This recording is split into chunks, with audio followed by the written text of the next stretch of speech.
Xplane11. I'm going to do a flight today from LaGuardia International in New York to Atlanta Hartsfield in Atlanta, Georgia. So flight time today, it's going to be about, I want to say it's an hour and a half. Can actually check that right now. Actually, an hour and 54 minutes, almost 2 hours.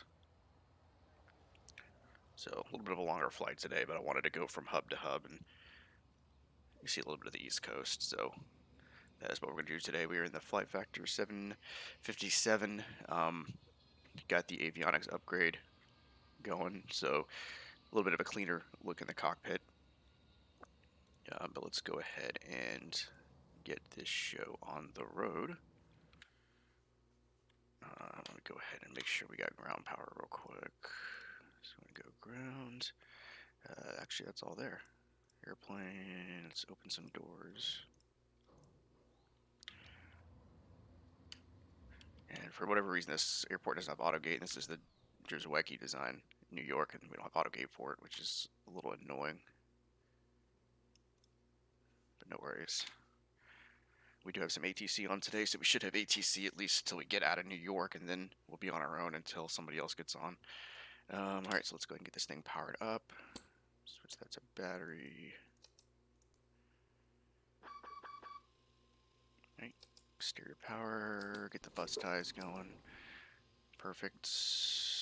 Emergency lights can come on. Switch you over to nav.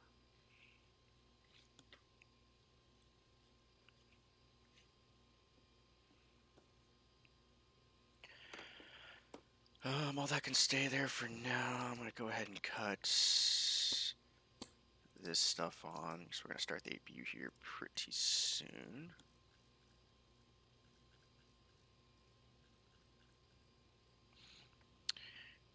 Perfect. Let's go get some lights on, position lights, and logo light can come on. Get the seatbelt signs on. Alright, let's go down to the FMC. It should not be out of date. I updated it. Why am I still on 1907? Shit. Well, we're just going to have to go with that for now. It's not that outdated. It's about 3 months old. Not the end of the world. Alright, so we are on the ground at LaGuardia. And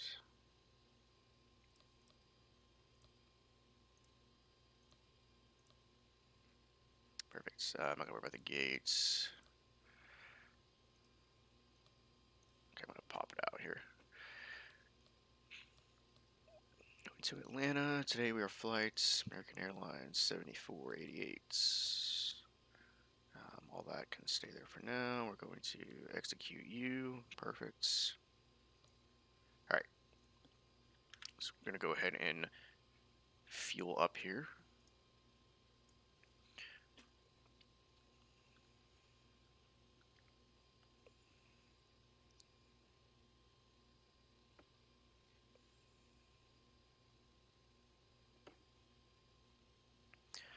So let's take a look at what SimBrief wants us to do. Block fuel today, 12,991 kilos. So we'll go to fuel, 12,991. We're going to go,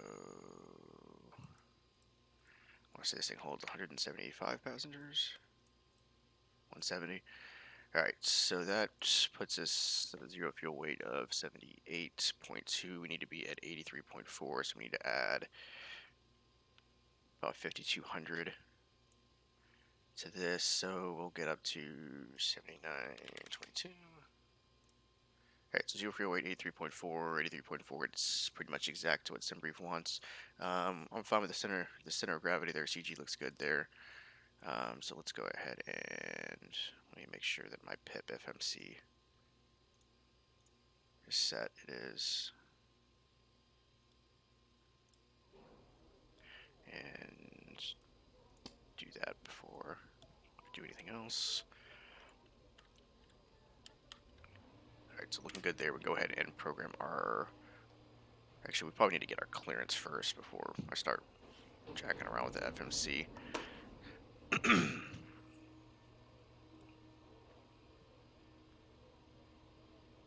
Okay. Get my notepad out here.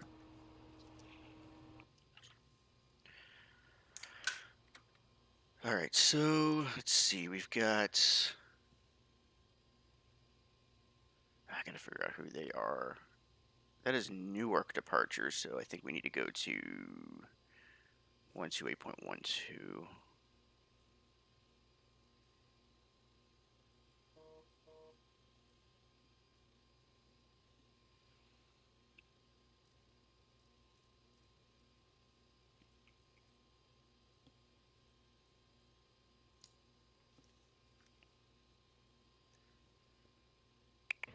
American 558, heavy clear to approach from a 3-1 left, maintain 210 knots until advised. This is the last weekend for Stable this Noah, 3-1 left, maintain shitty 210 knots codec. until advised. Finally getting clear audio next week, so very excited about that. It will be pretty much all day Monday working with that because it launches on Monday, so cannot wait for the new audio to come out. Okay, so I probably need to file. American 558, heavy speed 170 knots or greater than 5 miles final. 170 or greater than 528, 52.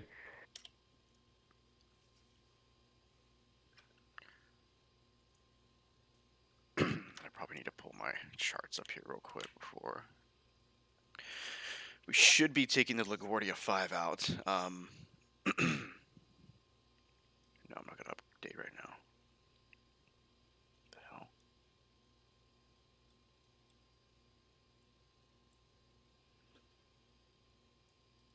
Shit, I don't know what this thing is doing, dude.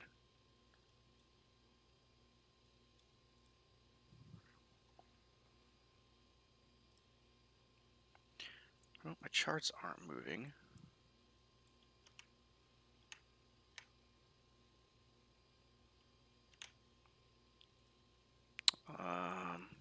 Okay.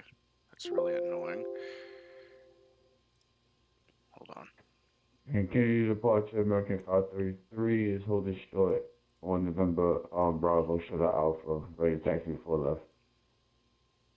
American 533 heavy near departure, good afternoon, runway 4 left, taxi via November Bravo, left turn Bravo, Kilo, cross runway, correction, yeah, November Bravo, left Bravo, Kilo, hold short, runway 31 left.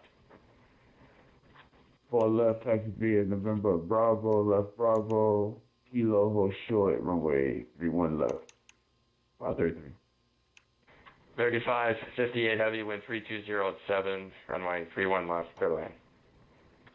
31 left, clear land, Foxtrot. Alright, my Navigraph charts are not being cooperative, so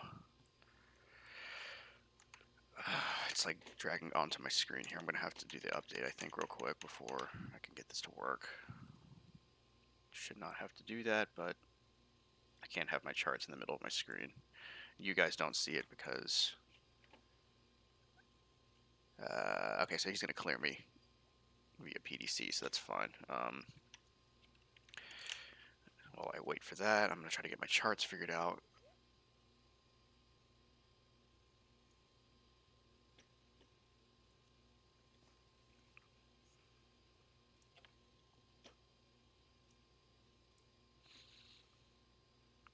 Okay, so there's my clearance there.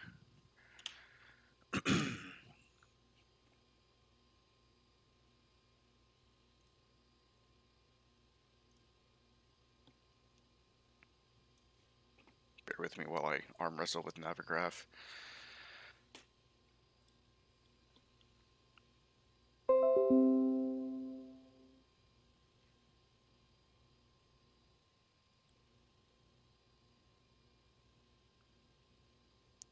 Looks like it's working.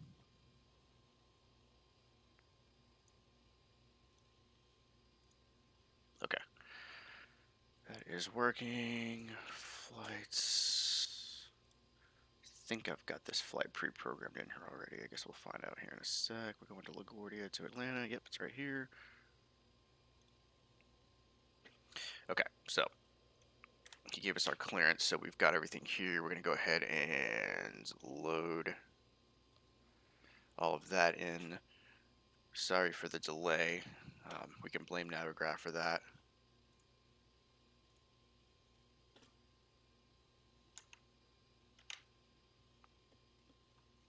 Okay, so our reserve fuel, we've got 60 minutes of reserve fuel. So we're looking, I'm just going to do 5 for the reserves. That's close enough. Cruise altitude today, 360. And our cost index is 10. Whatever. It's because I didn't put enough reserves in, that's fine. I mean, I could do 6. I think it's still going to yell. Yeah, that's fine. I have enough fuel. Okay, so that should be good there. Not going to do that quite yet. I'm going to go ahead and get all this plugged in here. So I'm going to plan for a 3-1 departure, so we'll do that. It's going to be the LaGuardia 5. We knew that already. Transition should be Atlanta. Yeah, LaGuardia 5, Atlanta. Okay, but that's fine. We can just program it in manually. Go to routes, next page. Yep, he's going to vector us. And then we'll go to Atlanta. Sell New York airspace is. It's never like a designated city because you've got so many airports all within a very short distance of one another. Okay, then I'm going to jump on an airway to the J48 airway. And then we're going to go to Flask, which is the transition into the Aussie 1 arrival into Atlanta.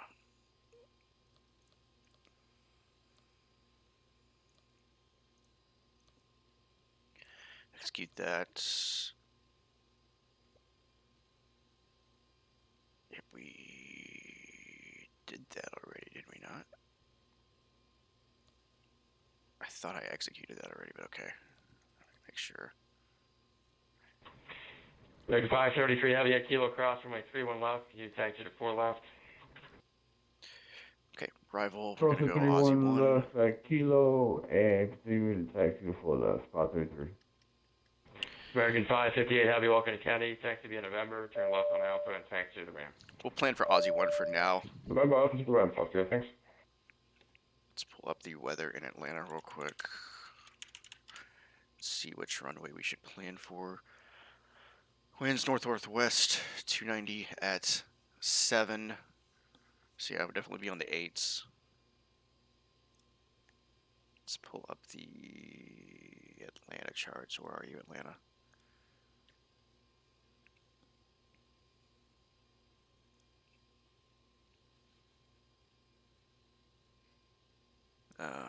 The star. Where's Aussie 1? Aussie 1, airport info. So I'm going to plan for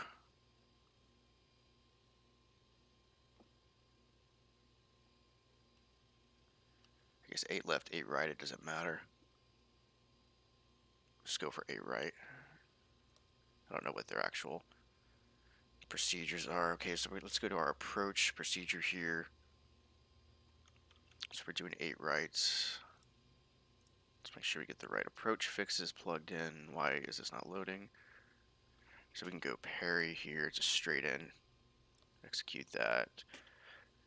Alright, so let's double check this all And here. American 533 ready to go, runway 4 left. Aussie Flask. Execute that shit. American 533 Heavy, flying 100 over my 4 left, clear for takeoff. Maybe not. 100, 4 left, clear for takeoff.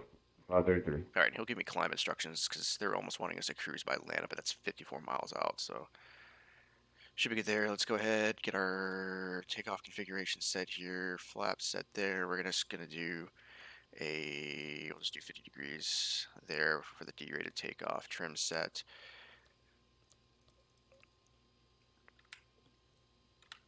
Go up to our MCP panel here.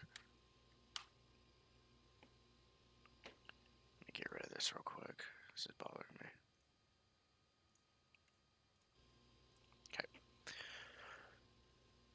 Okay, so we'll keep that at 152 for now. That's fine. Actually, we're going to increase it by 5, so let's go 157. That's fine. We're going to fly out a runway heading here, so let's do 310.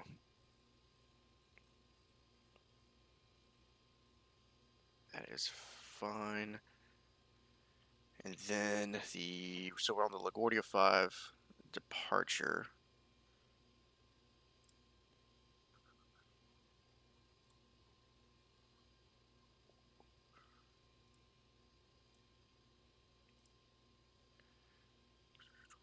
Okay.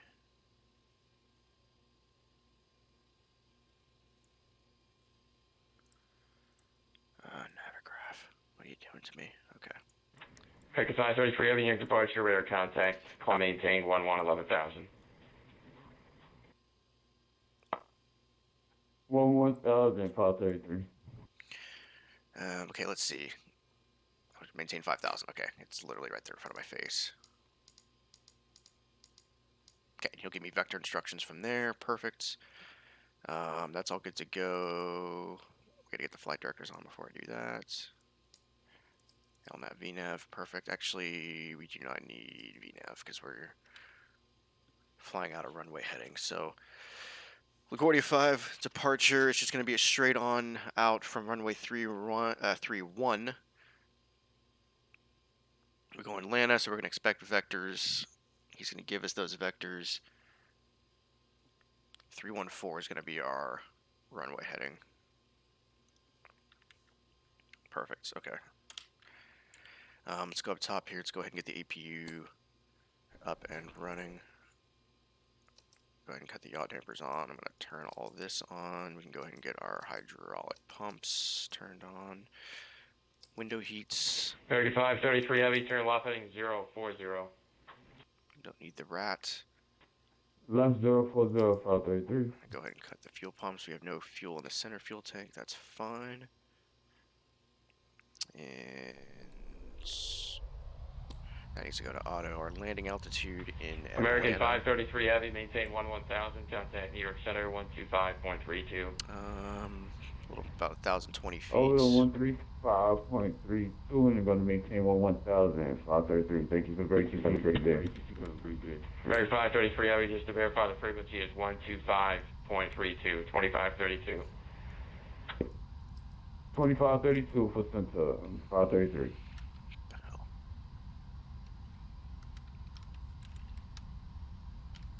Really?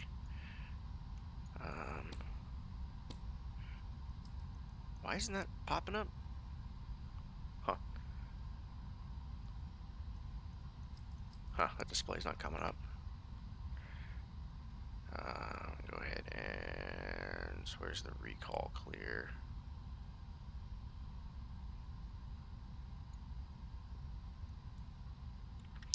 Do they reconfigure some of this?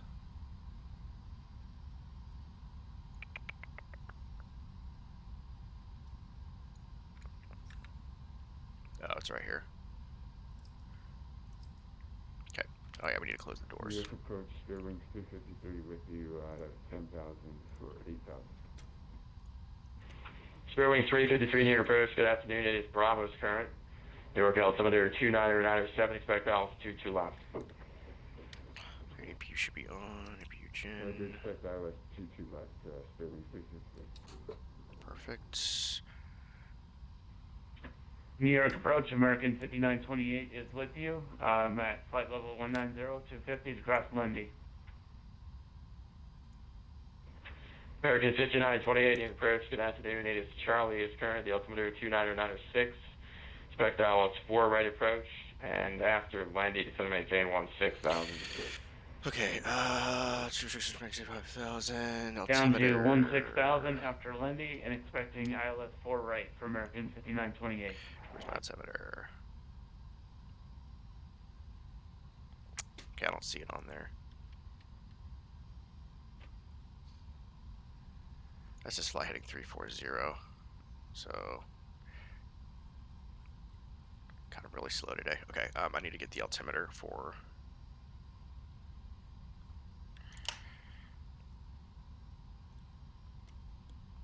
LaGuardia real quick, and then we should be good to go. Current altimeter 299.7. It's almost completely standard.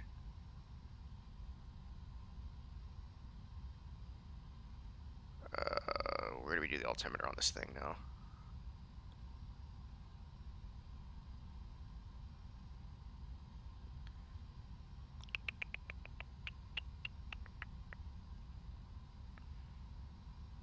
Holy shit, where's the altimeter?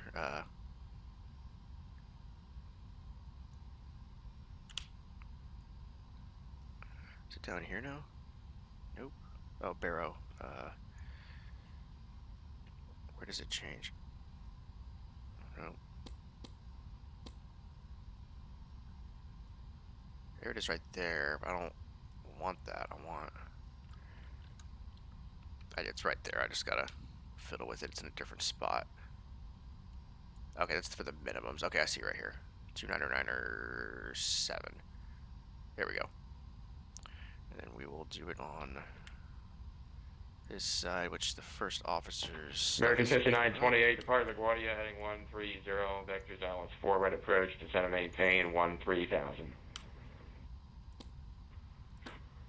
Roger, down to 13,000 and departing LaGuardia on heading 130 for vectors, American 5928.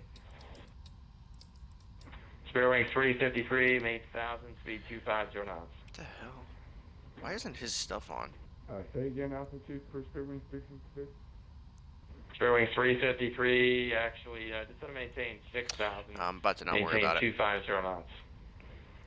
Roger, down to 6,000, maintain 250. There's a switch here I gotta hit. I just don't know where it's at. I'm not familiar with these panels.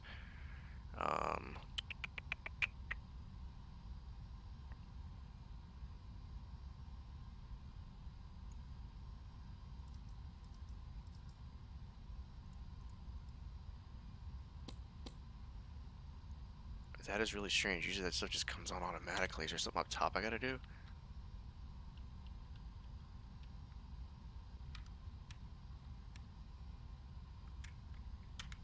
The only problem is that like I can't verify, like cross-reference stuff like I'm supposed to without having his stuff on. Because I noticed this screen's not coming on either.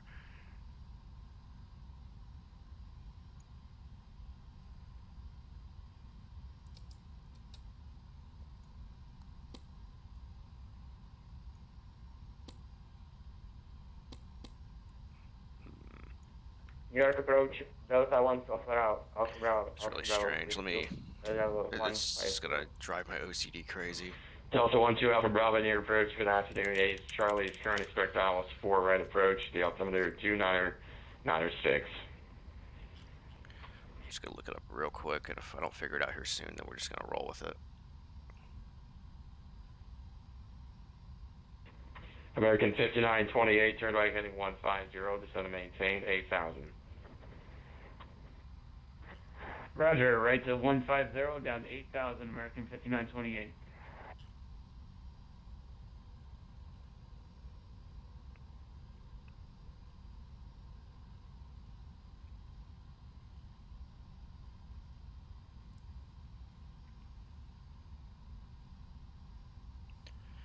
There's gotta be a switch Special to aircraft, hit. Newark 8 is Charlie is current, the Newark altimeter 299.4.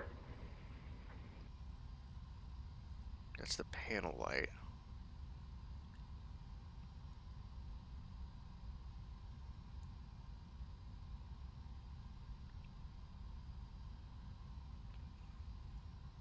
Dude, this is insane. Like, he's usually, like, every other plane in the world, this is just on already. Like, usually there's a switch, but, like, why would it be turned off? It's gotta be a bug.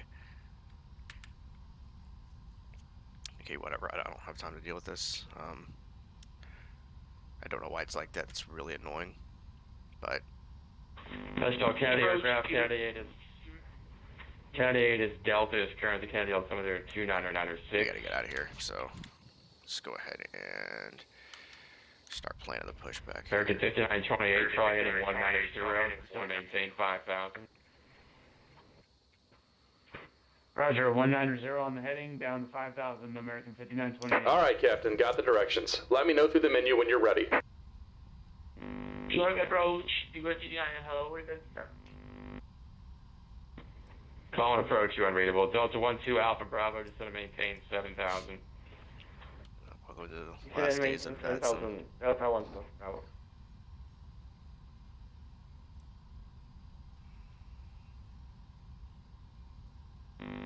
New York approach, people 3G9er, hello, request feedback. Speedbird 339 Heavy, near approach, turn left, heading 140. Descend and maintain 900,000. The altimeter is 2906.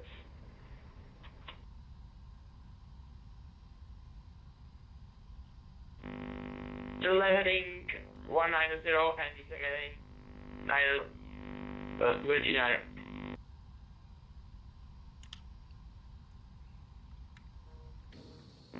I'm sorry, turn left heading 140, 3G9er.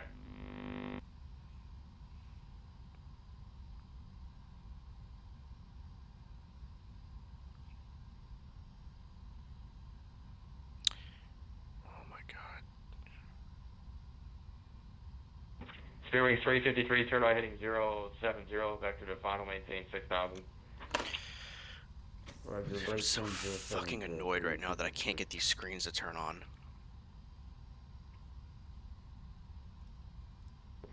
Speedbird 339 Heavy, expect the Atlas 4 right approach. Atlas 4 right. Is the... Where is the pushback tug? People 3G9er, heavy. Oh, I gotta call him. I just planned it. Great news, Captain. Your tow's coming. It's my fault. That's okay, get rid of that.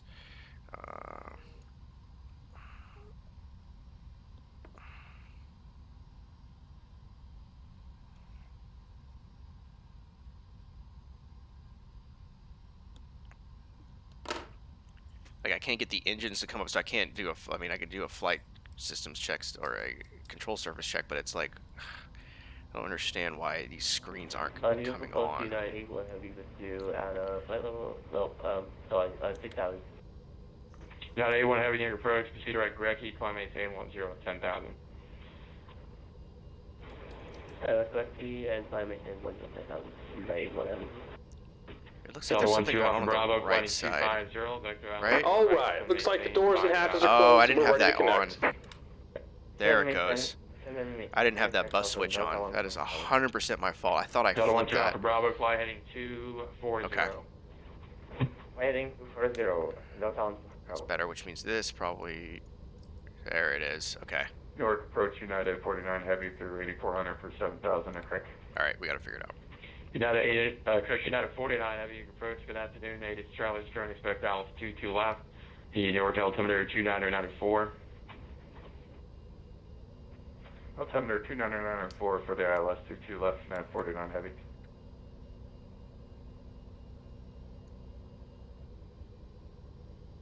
Welcome aboard, Captain. Tow's connected. Bypass pens inserted. Go and kill the parking brake when you're ready to go. Yeah. Hold on. Roger, right to 310, 5928. United A1 Heavy, contact New York Center 125.32. What's that? What's that? Here comes the pushback. Light them up. Okay. Isolation valve on. Pack off. All that. What the fuck? Should be good. Let's just hope the engines cooperate. Engine 2 to ground.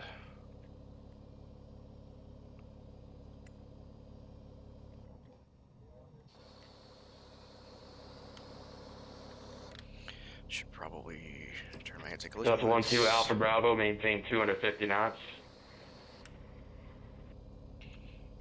Maintain 260 Alright.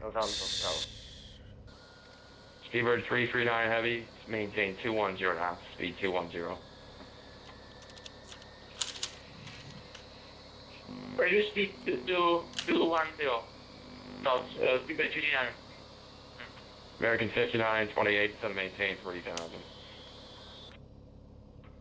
Down to 3,000, 5928. That's a good start for number 2. Number 1, over to ground.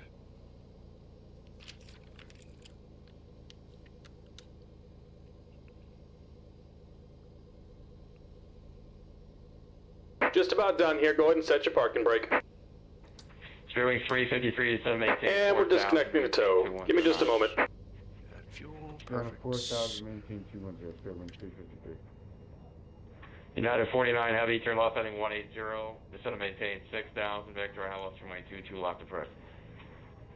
Left heading 180 down to 6,000, 49 Heavy.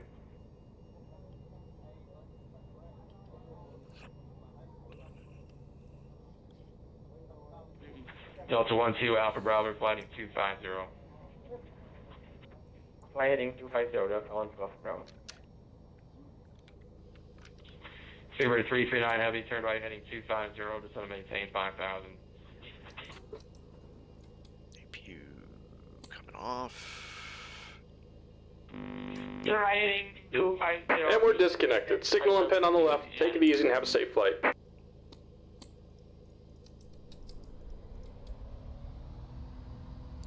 Should be good there. Window heats are on. Engine starters can remain on auto. Fuel pumps are good to go. Got our lights going. Lima Sierra 71 requesting Set. Got the power switch back over. I don't care about the APU. Yacht amper set. All right. Lima Sierra 71, New York departure. Good afternoon. Stand by. Flaps 5. Standing by. American 5928, reduce speed to 1. Actually, maintain 210 knots. American 5928, speed 210. Roger, speed 210, American 5928. Spearwing 353, turn right heading 130. And just to maintain 3,000. Auto brake RTO. Sorry. Right turn 130 down to 3,000, Xplane 353. And flaps are indeed set. Down at 49 Heavy, proceed right to Teterboro. Direct to Teterboro, United 49 Heavy. American 5928, turn right heading 010, intercept runway 4 right localizer, descend to maintain 2,000. He is busy right Roger, right to 010 to intercept the localizer and down to 2000 for American 5928.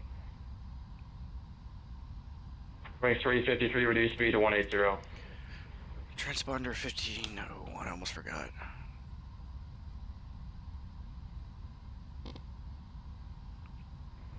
American 5928, you're 90 miles from Heavy, maintain 2,000 until establishing the localizer.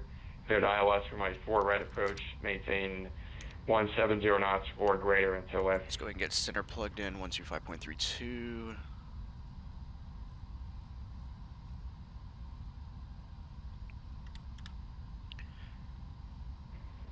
Spearwing 353, turn right heading 190, intercept the 22 left localizer and reduce speed to 180. Roger, right turn, intercept the localizer, maintain 180 for Spearwing 353.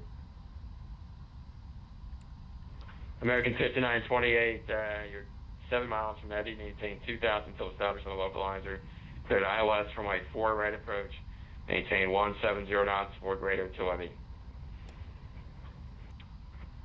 Roger, for the ILS runway 4 right, maintain 170 or greater to outer marker for 5928.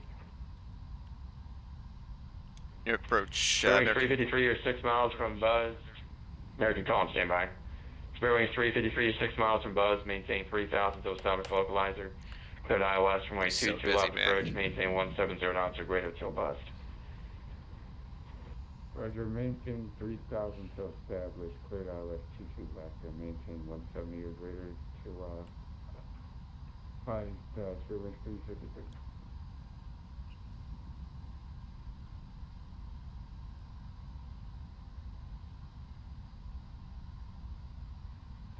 American aircraft calling your approach, go ahead. Yeah, approach American 7488. We're on the ground at LaGuardia looking for taxi to 31. We have weather. American 7048, near departure, good afternoon, altimeter 29095, runway 31, taxi via Bravo and Zulu. 31 Bravo Zulu, American 7488. Alright, let's go. Do a quick configuration check, throttle up, good to go. Delta 12 Alpha Bravo, turn right heading 280, descend to maintain 3,000. Turn right heading 30 and maintain 3000. South on. Straight ahead to Bravo. United 49 Heavy, descend and maintain 4000. Descend 4,000, 49 Heavy. Clear right, clear. Sherwin left. 353, contact near approach 119.2. New York approach here. American 5928, wind 0305, runway 4 right, clear to land. Clear left, clear right. Roger, clear to land. 4 right, American 5928. Speedbird 339 Heavy, fly heading 240. Flight heading 240.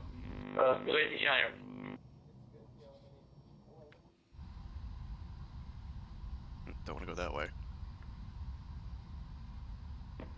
Delta 12 Alpha Bravo, turn right heading 310.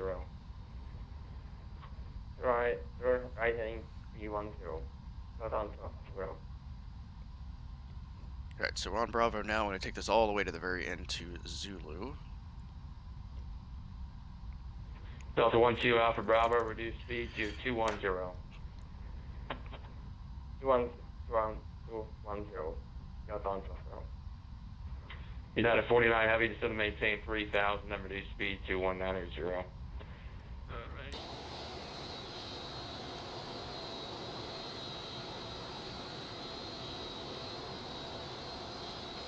United 49 Heavy, descend and maintain 3000, then reduce speed to 190. Alright, down to 3,000, and we are at 1850 knots. Or correction, 185 knots. United 49 Heavy, ready. Delta 12 Alpha Bravo, turn right heading 010, intercept runway 4 right, localizer. Alright, so that took me a lot longer to get off the ground than what I wanted. 010. South on. Alpha Bravo. A lot longer. Lima Sierra 71, clear to Washington National Airport. The radar vector is Robbinsville, VOR, Romeo Bravo, Victor, then it's filed. Maintain 5,000. Expect flight level 220 is your final in 10 minutes. Departure of this frequency, squawk 1541.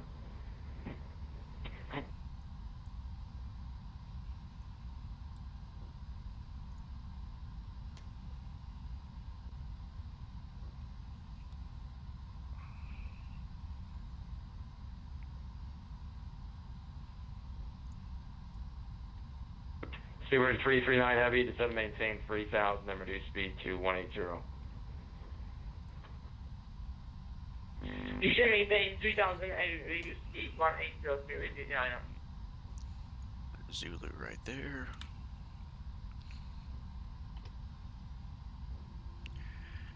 And cut our landing lights on. Delta 12 Alpha Bravo, 010 heading, intercept the localizer, descend and maintain 2000. Heading 010 and descend and maintain 2000. South on to Alpha Bravo. United 49 Heavy, turn right heading 190, use 7 miles from Buzz, maintain 3000 until established localizer. Cleared ILS from my 22 left approach. Okay, right heading 190, maintain 3,000, and cleared ILS runway 22 left.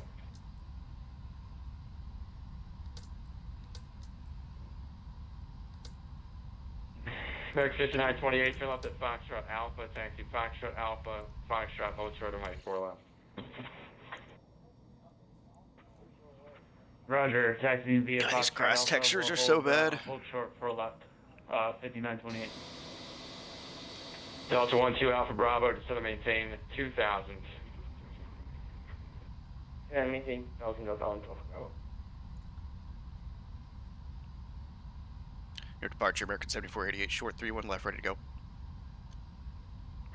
American 7488, fly heading 340, runway 31, clear for takeoff, avoid wind 3605. Heading 340, clear for takeoff, 31, American 7488. Did I say 31 left? Speedbird 339 Heavy, turn right heading 360. Turn right heading 360, speed to 29. Delta 12 Alpha Bravo is 3 miles from Eddie, maintain 2000 until established on the localizer. Cleared ILS from right 4 Alright, right landing approach. lights. Reduce speed to On. 170. Brakes are set to RTO, flaps are For set ILS, to 5. right. Just speed 170. It's in that we advise the crew if you do not need anti-ice. United 49 Heavy, contact near approach 119.2, good day. Runway 31 is Approach verified. 119.2, United 49 Heavy. Seabird 339 heavy, turn right, clock heading start. 010 now. Intercepted 4 right localizer, descend and maintain 2000. Turn right heading 10, Right, there it goes. All right. and maintain 2000 below heavy. Throttle up. Throttles look good. All throttles. Toga. Alright, airspeed coming alive. Takeoff power is set. Turn runway 04 right, localizer, switch China.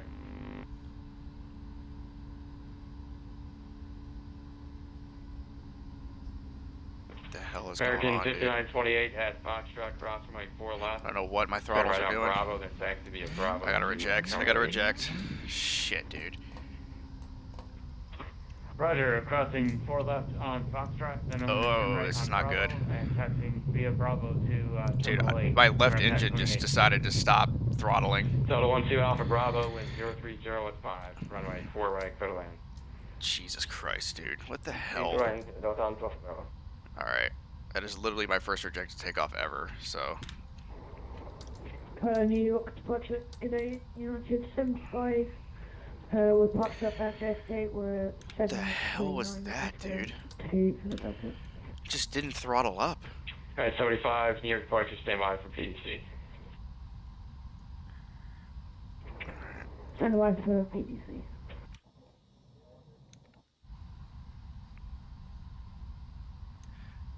Air approach, American Center for 88. We had to reject takeoff. We exited the runway here. We're just going to circle back and line back up on 3-1. Back 7048, Roger, at Papa, cross from my 22, taxi via Papa, Bravo Zulu, Ultra 31. Alright, cross 22 at Papa, and we'll take Papa Bravo Zulu back over to 3-1, American Center 48.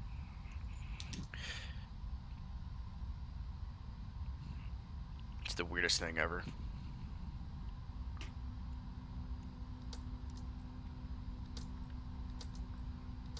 Circle back here. I always have problems with the flight factor 7.5. I don't know what it is. Like, my left engine just decided to quit throttling. I wasn't gaining any airspeed at all.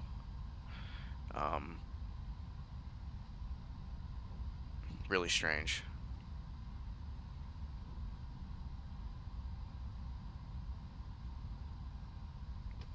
So, 203 for not heavy, 3 miles from Eddie, maintain 2000. So establish on the localizer, clear to ILS, runway 4, right switch approach. that back. I'll make sure my flaps are on 5. They are. Straight 2000, and we are localizer, runway 04 right. Lights should still be good. A little concerned about fuel at this point, but I think we should still be fine.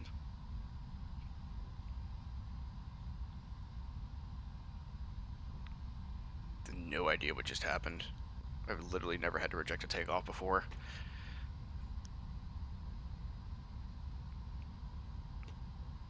I had auto throttle set. I hit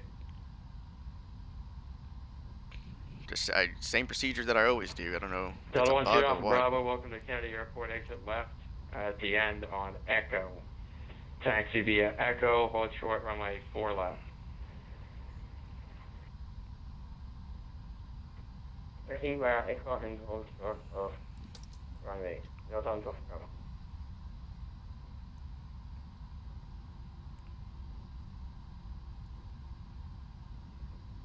John Kennedy approach, this is I wonder if United it was the 76. D rate, maybe? I mean, I've got it 50%. I mean, 50 degrees, dude. Like, that's not that much of a D rate for it to make that big of a deal.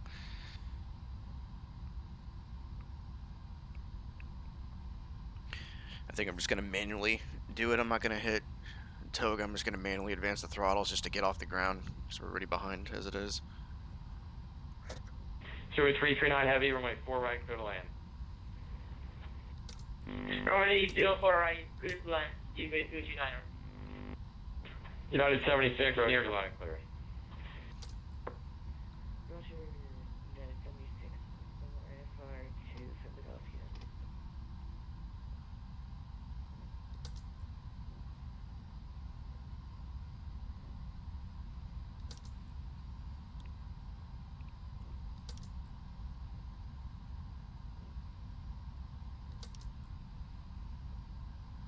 United 76, near approach. I don't have any flight plan for you yet, so you gotta find one. Roger, 76, Delta 1 traffic, Bravo crossing runway 4 left, taxi via Echo. Alright, let's Hold go and short, double check runway everything 31 once right. again. Flaps are set 5, brakes are set RTO. taxiing via Echo, northbound to Alpha Bravo. Delta 1 2 Alpha Bravo at Echo, cross runway 4 left, sir. Then hold short of runway 31 right at Echo. Hold short of runway 31 right at Echo, northbound to Alpha Bravo. And approach American 7488 short, once again 3-1, ready to go.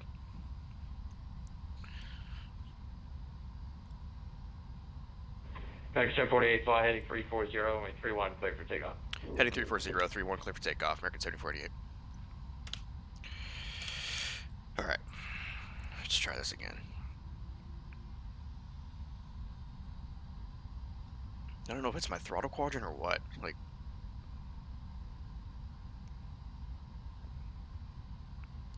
but without fail, I always have some sort of technical issue with this plane. I don't know what it is. And it's a great plane, but I just always have issues with it.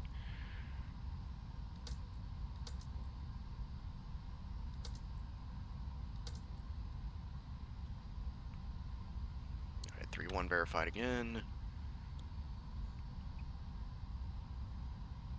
Throttle up.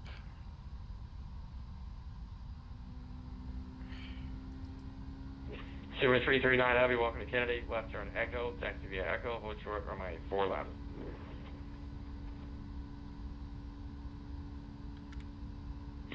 Hold short at Echo, runway 04 left. 0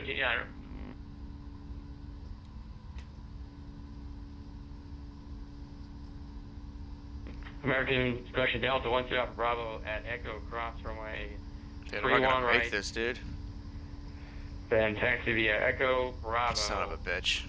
Turn right on I think Golf, I derated too then much. Turn left on Alpha. Try to pull up here. Alright, we're airborne. Just barely fucking made it, dude. Holy shit. Positive wake gear up.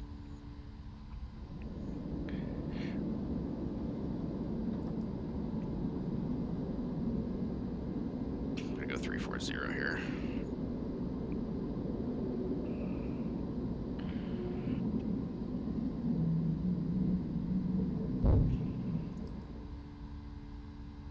No, nav. Sorry, VNav. Delta 112 Bravo at Echo, crossing runway Nav. 1 right, taxi via Echo, Bravo Coast, and then west 8. I think I just derated too much. I don't know how else to describe it. It's really strange. I think it's just an issue with the derate, because it was only giving me 92% N1. I needed like 98. I'm gonna go flaps clean. American 7048, your departure, radar contact. Climb maintain 15,000. Climb maintain 15,000, American 7488. Alright, we'll let the autopilot do its thing here.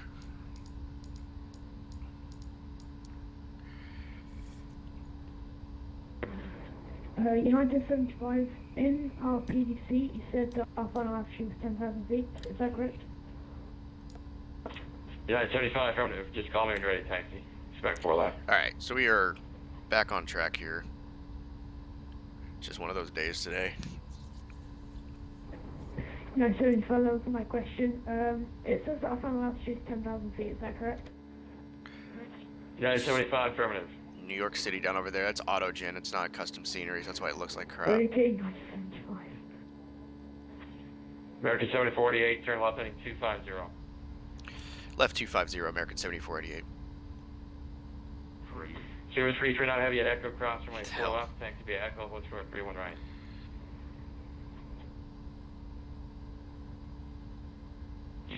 Taxi via Echo and Echo runway 31 right, 2 Hello, Big 4, 63 Heavy, New York approach, good afternoon. Expect the Alex 4 right approach, altimeter 29906. Frames. American 7488, proceed direct Lana, climb maintain 17,000. Direct Lana, up to 17,000, American 7488.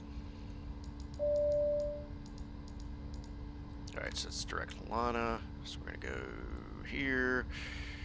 And let's see if the LNAV is going to cooperate. Big 463 Heavy, good afternoon. Expect ILS 4 right approach. Altimeter 2996. I remember how to do this.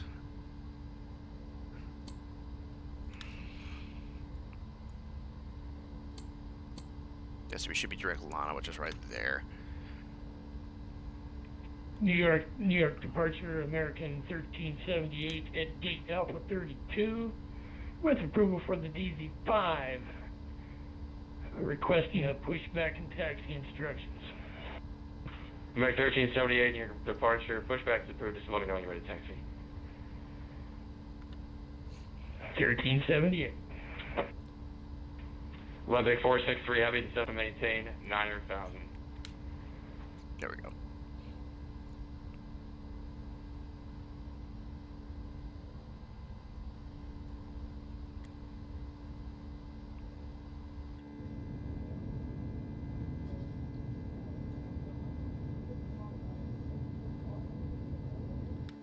So I'm thinking it was an issue with the D-rate. 7488, climb maintain, flight level 280. 280, American 7488.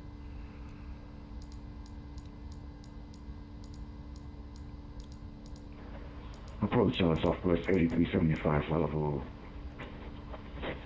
It's 10,000 feet, cut the lights. And we like... South 8375, near approach, good afternoon, your radar contact 26 miles northwest of the Solar VOR, Cherry leaving 13,000. Cross Beauty maintain 10,000, the Guardia altimeter 2995. And expect the expressway visual 31 approach. Okay, Beauty at 10,10,000 and the expressway visual for, I forgot the runway. That's going to be the expressway visual 31.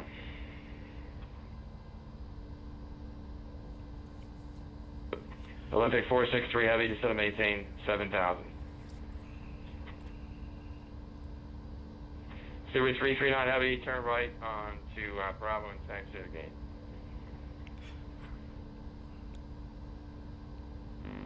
Turn right on Bravo, taxi, go to United.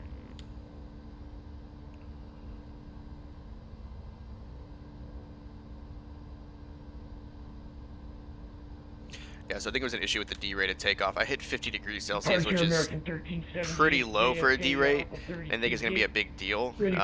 But for whatever reason, I just wasn't getting enough thrust. American 1378, how do you hear for near approach?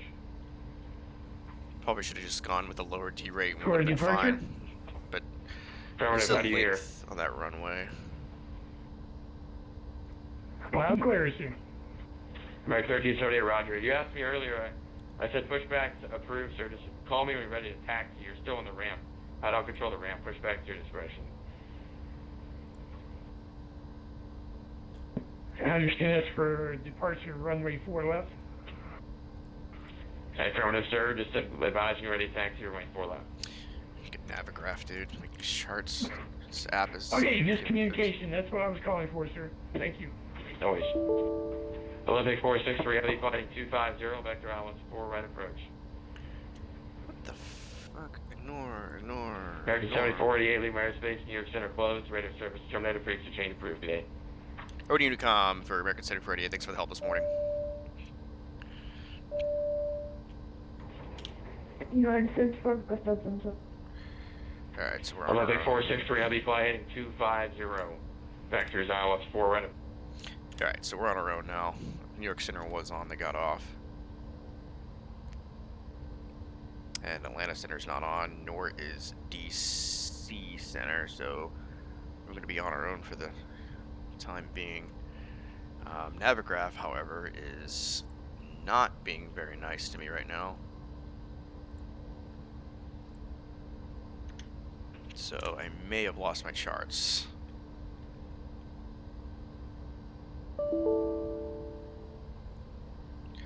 Alright.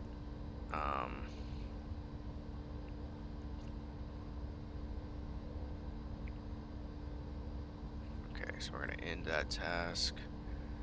Let's see if it works now.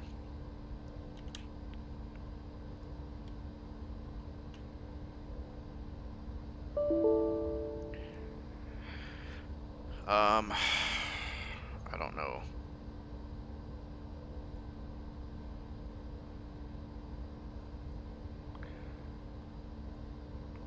Okay, I've all of a sudden lost charts.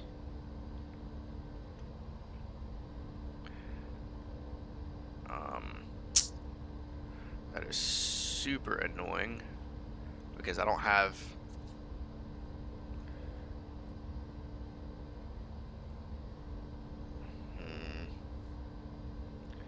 How does one register? Is this linked to?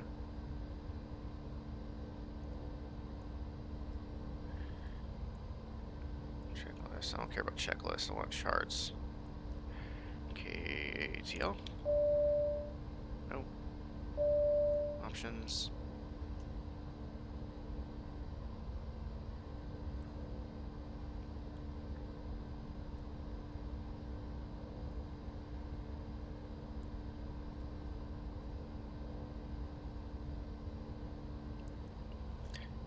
Okay. Let me hide my screen real quick.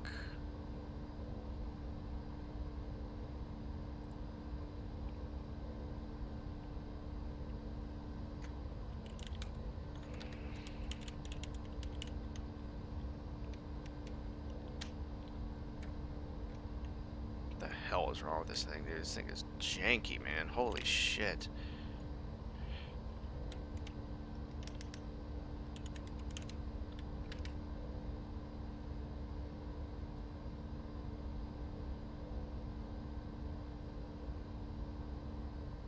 I don't even know if this is Navigraph. I think I just crashed my sim. Oh, man.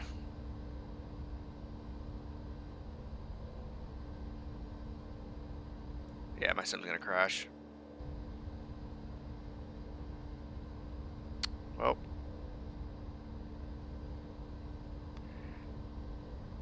Dude, Navigraph. Seriously?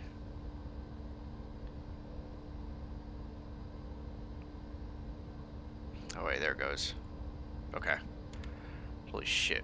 I cannot believe the sim didn't crash. Charts. Okay, so I'm not gonna... I'm not messing with this. I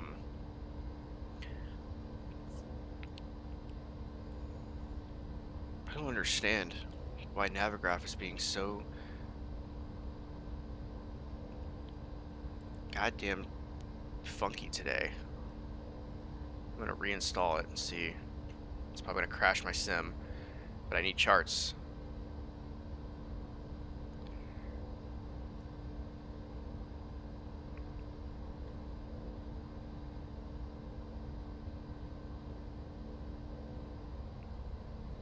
Okay.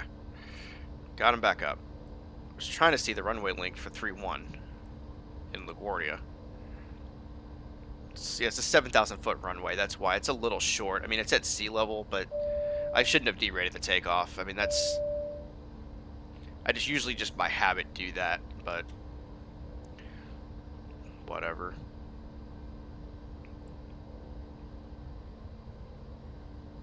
Alright, so the Aussie one has us landing east. We're going to stick with that for now. We're ways out. So I'm not going to mess with it. I guess I should go ahead and let everybody see what I'm doing. Alright. Sorry about all the technical issues. I'm pretty sure this plane is cursed with me because literally every time I try to use it, whether it's on stream or not, it gives me fits.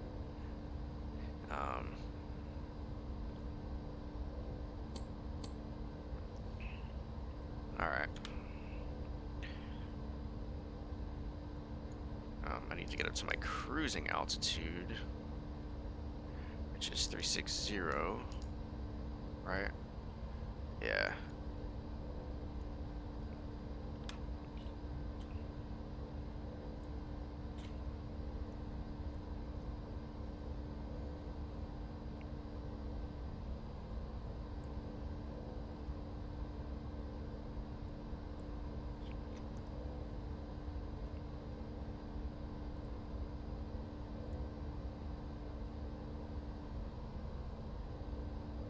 Alright, so we got approximately an hour and a half to hour and 45 minutes till we get there. Just a slew of technical issues, but we didn't die, so I guess that's something. Some ortho for you.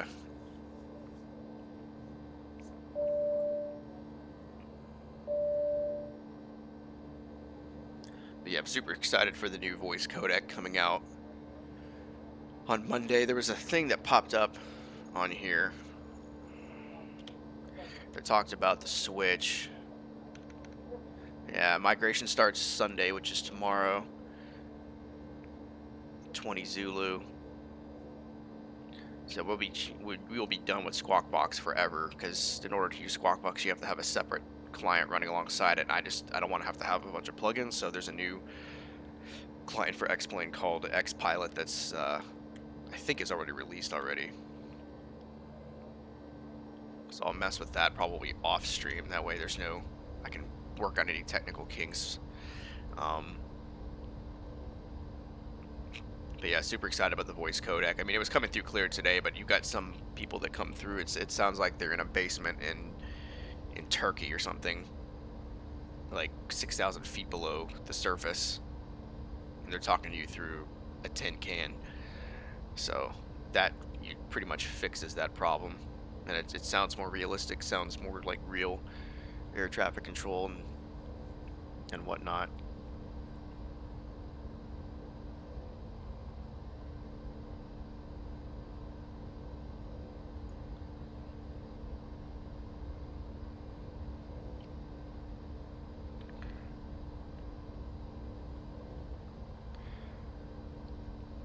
Auto throttle do its thing at 99% in one. We've got a little bit of a headwind though, 47 knots. It's not helping. Go ahead and cut these seat belts. And pretty sure we cut those off already. It's good to go. Cut the logo light. Everything else looks good up top. Pressurization looks good. Should be less than 8, which it is right there.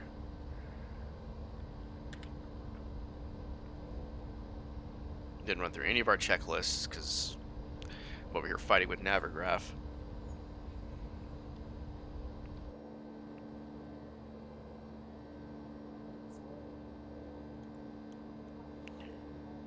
I don't know why I'm getting stuttering like that. It's a little annoying. Let me pull my frames up and see what we're doing here. Yeah. Not great, not terrible. It's hovering around 30 frames. I'm getting less than 30 outside right now. It's like my GPU's at 50% though, so I don't have the slightest idea why. Again, that's just an optimization issue. Yeah, I mean, I'm getting less than 30 frames there. That's completely unacceptable, honestly. Just leave that off for now.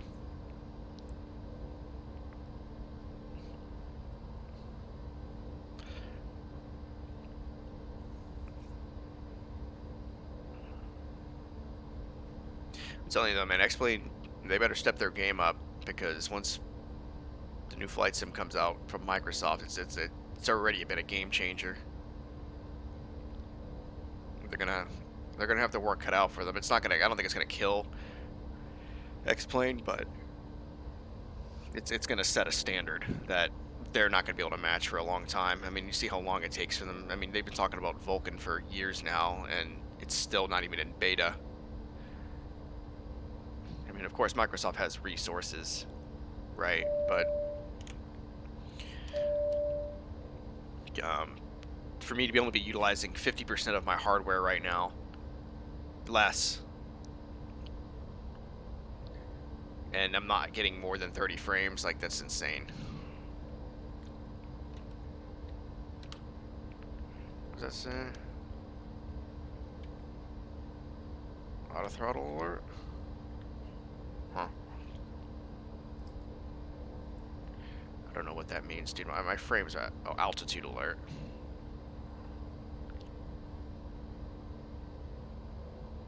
It's because we're within 1,000 feet. That's why.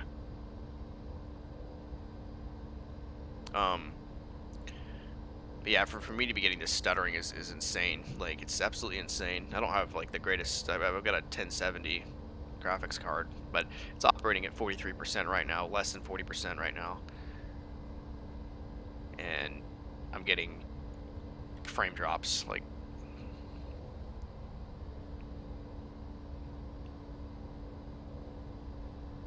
just shouldn't be happening in 2019. So that's why we're getting a new sim, and I'm hoping that it really forces Xplane to step up their game a little bit, because I think Xplane's been the standard for a while. I mean, P3D is great and all, but like default out of the box, it's basically FSX with just some upgraded coding.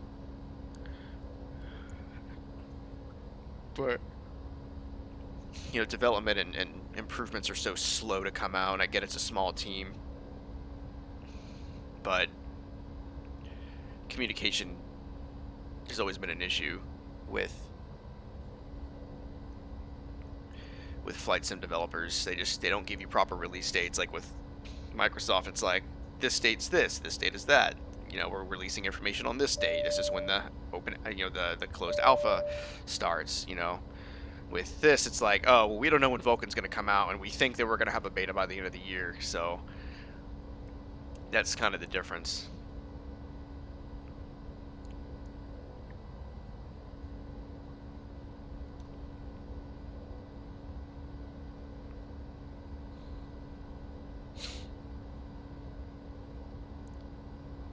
Alright, so we have leveled off here, but I am not happy with that speed, so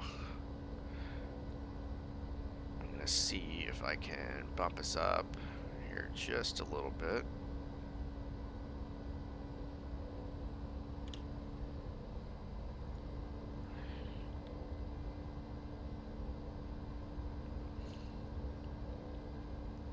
Yeah, because we're running with the headwind right now, so it's going to slow us down either way. Might as well give it some more gas. My concern was fuel. We still have 10,000 kilos. We should be more than fine.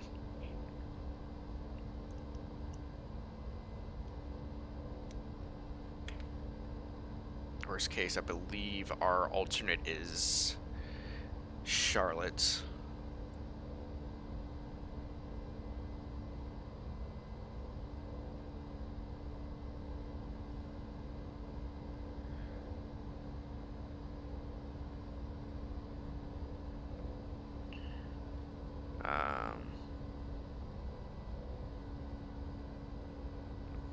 So we have that just in case.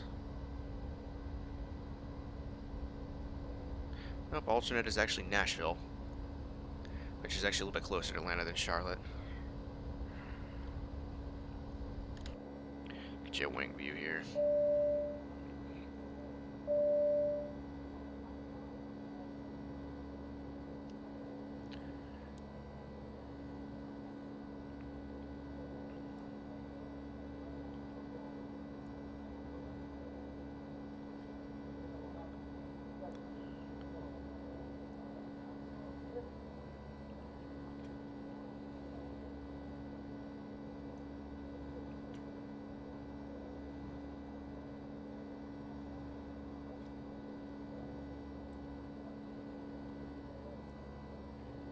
Yeah, I mean, right now Xplane's using less than 40% of my GPU, and I'm struggling to keep frames here. Like, it's absolutely insane. It's just insanity. VATSIM will be taken offline 13th October. 24 hours to launch for VATSIM.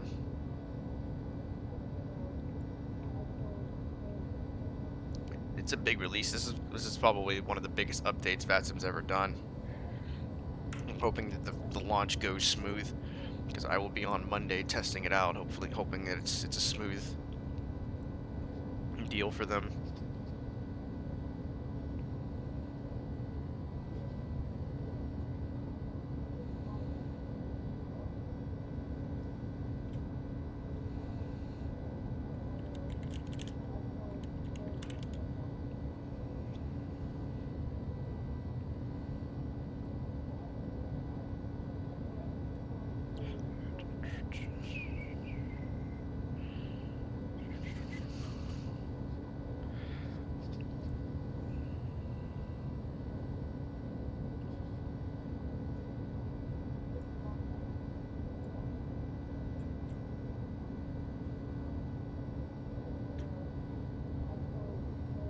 let's take a look here. So, audio for VATSIM.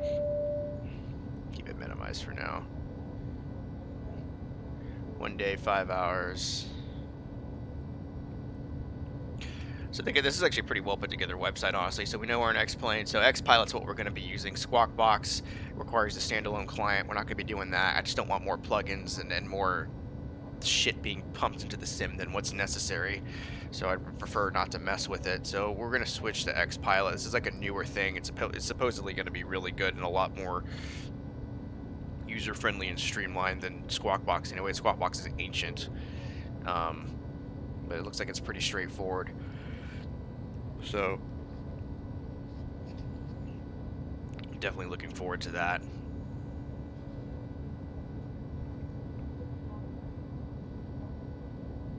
Modern codec, and I was listening in on some of the beta on it, and it's absolutely fantastic. Like it sounds absolutely fantastic. It's head and shoulders better than what we have now. Latency is huge too, because like you notice when I was talking to the approach controller, there's always a delay, especially when there's a lot of traffic on a lot of. He's managing a huge sector. It's New York airspace, and there's always a little bit of a delay. And there really shouldn't be a delay, especially if you're, talking to a local controller. If you're, talking to center and you're farther away, then it's understandable because you're using radio frequencies. But like if you're talking to like ground or like approach, like you're pretty much right on top of them. There really shouldn't be much of a delay.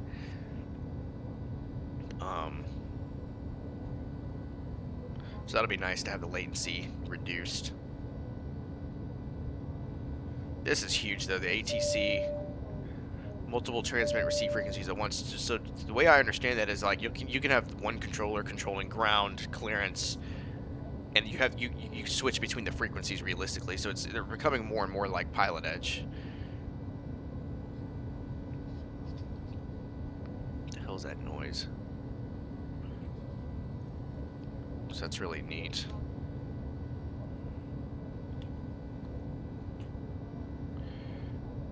It's game capture.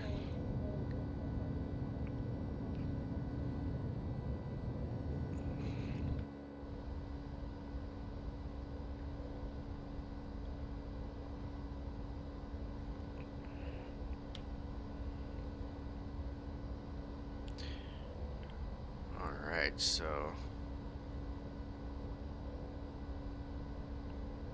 still a ways to go.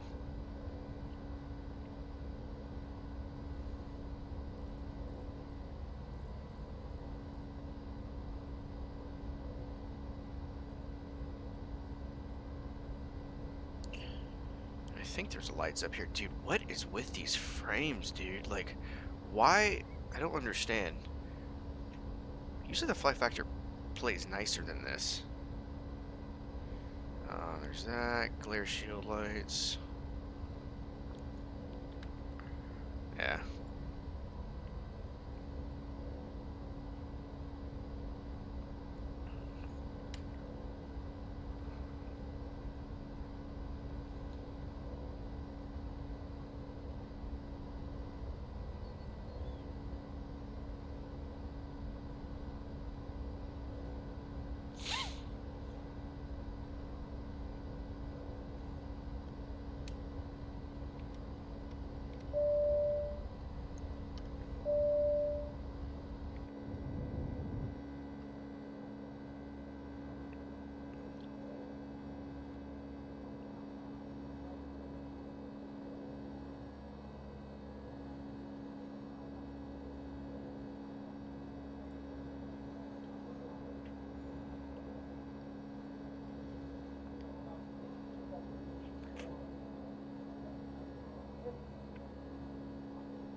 So yeah, super excited for the new codec. It's been long overdue. It's been one of the probably the number one complaint that VATSIM has had over the years. It's just the mic quality or the audio quality has always been complete crap.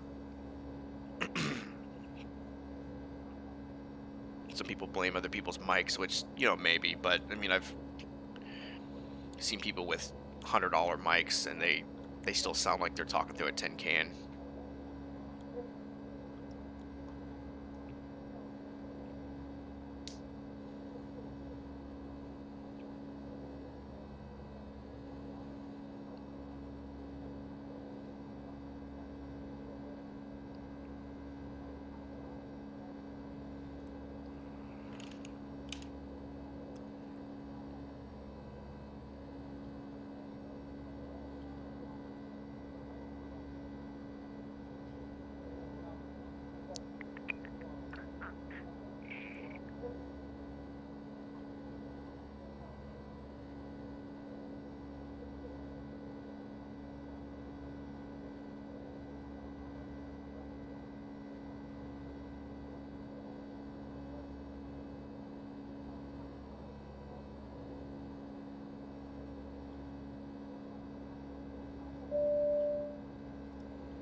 So let's take a look at the Aussie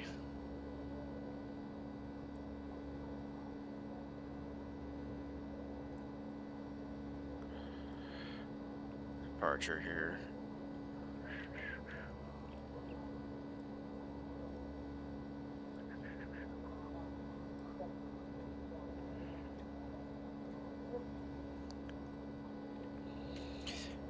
Sorry, departure, arrival. So Aussie 1 RNAV arrival. So we're going to come in through here. That's our main transition that we're coming from. Oh, sorry, the route transition's over here. So we're coming from Flask. Coming this way, coming straight to Aussie. We have 14,000 feet at Aussie. Probably want to actually double check the FMC to make sure that...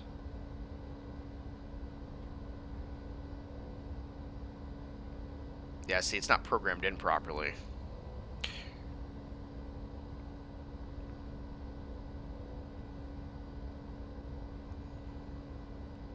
So you just want to make sure that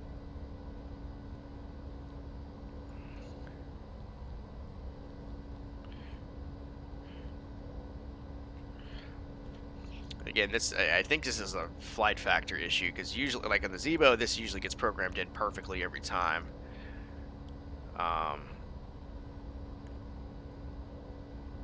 So let's see.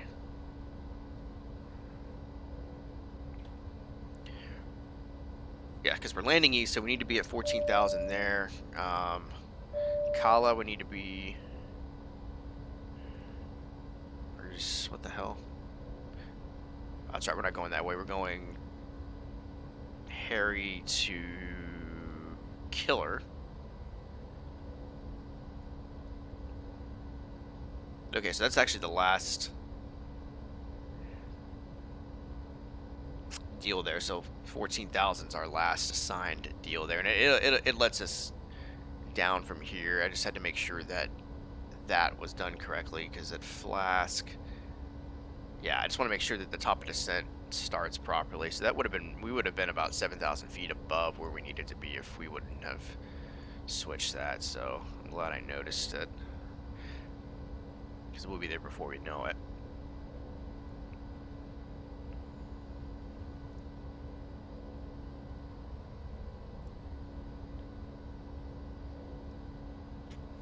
But anyway,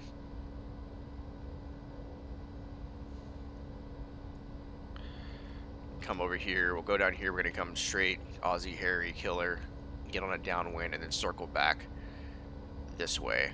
I think we're going to hit one of these. I'm not sure which one. And then go straight into, I believe we programmed 8 right, which will be the inner runway, and then we'll exit from there. So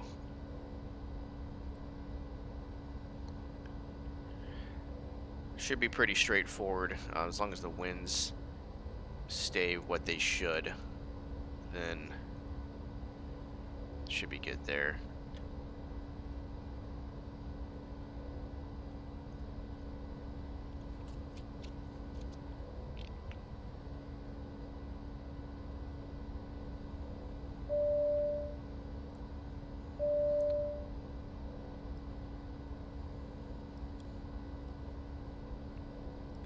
So we could go ahead and double check the weather for Atlanta just to make sure there's nothing crazy happening.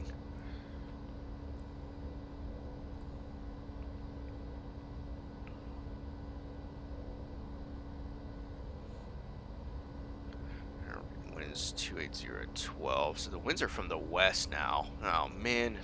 So the winds did shift. So let's see what they're doing in real life. We may have to go ahead and change our approach now. I think we're going to have to change now that the winds have shifted, because the winds are coming from the west. So the eastern landing doesn't make sense at this point. We're going to have too much of a tailwind. Yeah, we're going to have to land west. So we get to change everything now.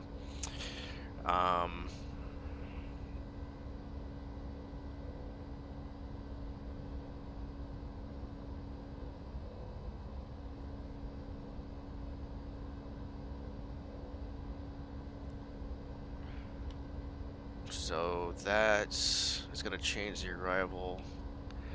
It should still, I think it's still going to be the Aussie one. I just think it's going to be landing the other direction. Let's double check. Star, ours, Aussie one, going the other way.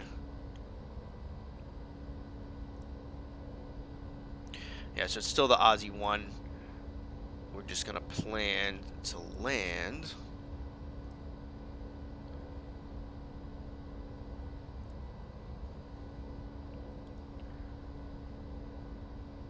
I think we're going to land on 26 right. I don't believe 26 left is an option.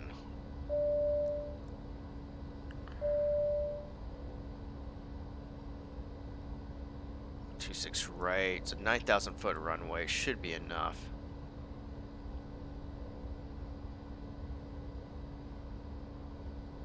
Yeah, so we'll plan for 26 right. It doesn't make us any sense to cross and go to the other side of the airport, so let's go ahead and change that then.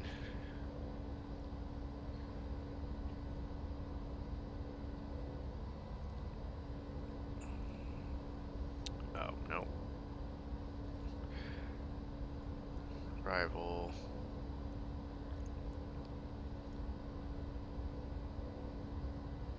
LS 26 right.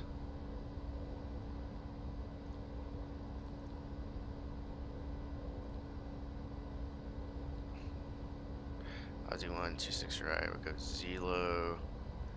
Just execute that. So let's take a look at what that's going to do to mess everything up. Go back there. So actually we'll get there a little bit quicker now. So now when we go back to the charts,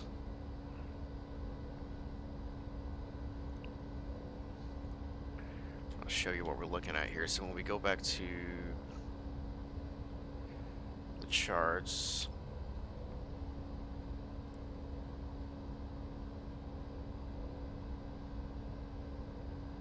if I can get my shit figured out.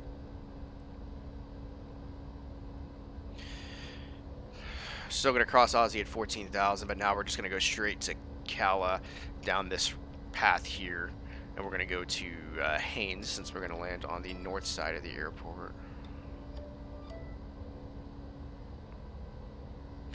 Yeah, I got to take this call 1 sec.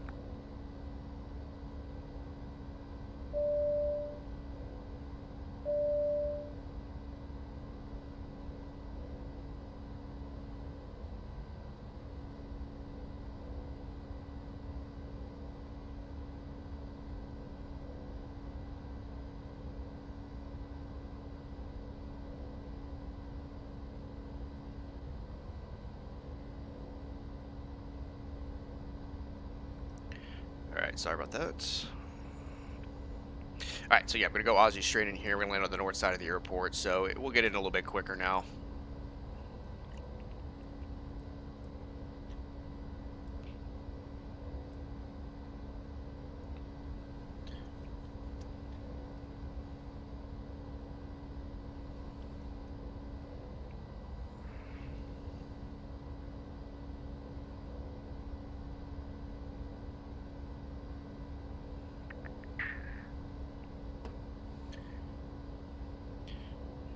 So that's all good there. Yep, so this should be pretty easy.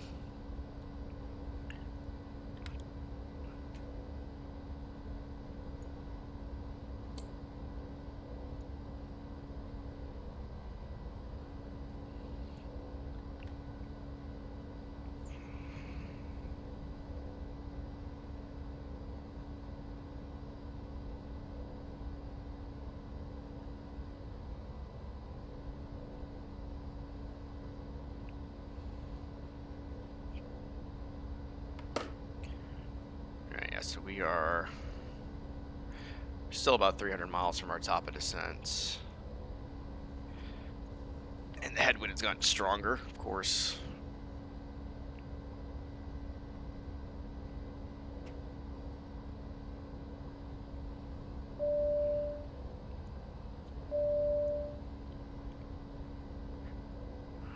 I'm still getting terrible frames. It's like I'm getting like... It's almost like it's screen tearing. Just probably gonna pause this sim, it's fine. Yeah, everything is set the way it should be.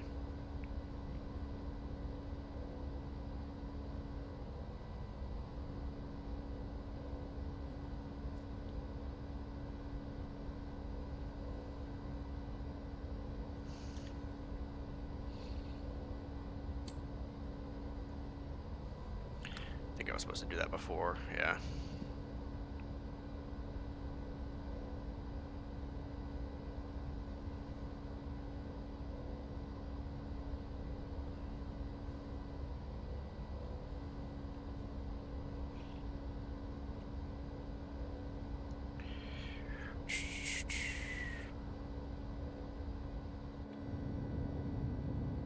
Pretty good amount of cloud coverage today.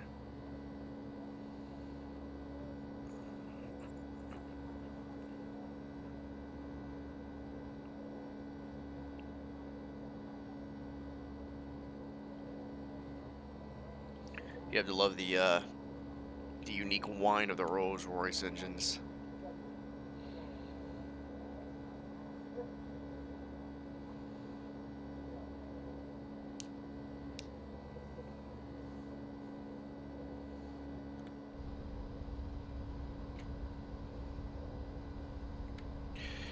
Alright, just double checking. I'm just always paranoid about this VNav acting correctly. Looks like we got everything plugged in correctly though.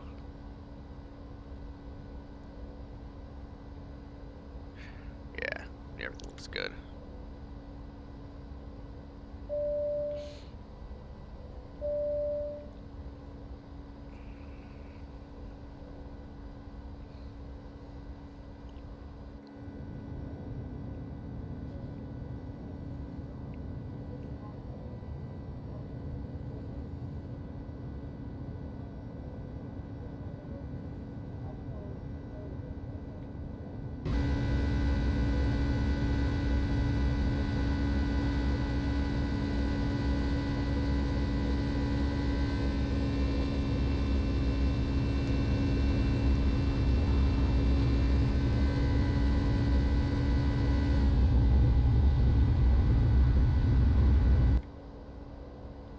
I will say, in my opinion, the 757 is the most beautiful looking aircraft. I've always loved the way it looks.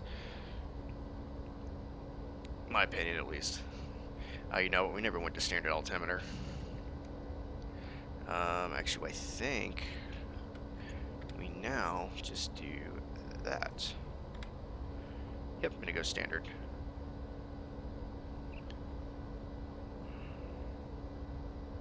Because on the other dials, you had the old gauges here where you had to manually crank it, so it's nice having the updated avionics that doesn't require that.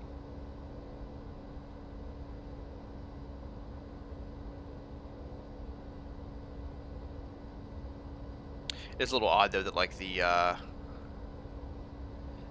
coloring on this is different than these. Like they kept these the same, but then like the background colors, like you can see like there's a huge, not huge, but there's a difference between like the shades on the screens. But I guess if you assume that these got installed afterwards and these stay the same, I guess it doesn't matter. It's nitpicking more than anything.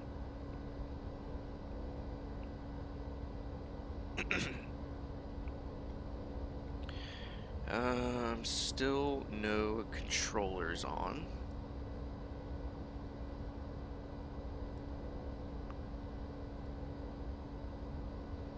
So we're just flying over. We just flew over DC. Wouldn't know because of the clouds. So we'll be in Atlanta airspace here relatively soon.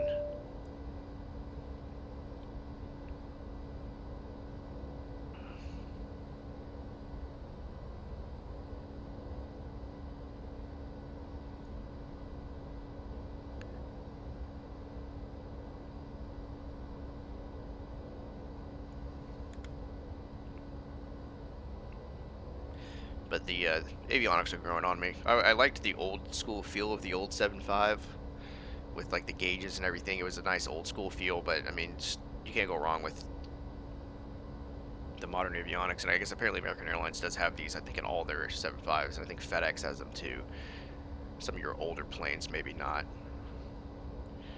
Or if the carrier just doesn't want to pay, because I mean, it's expensive.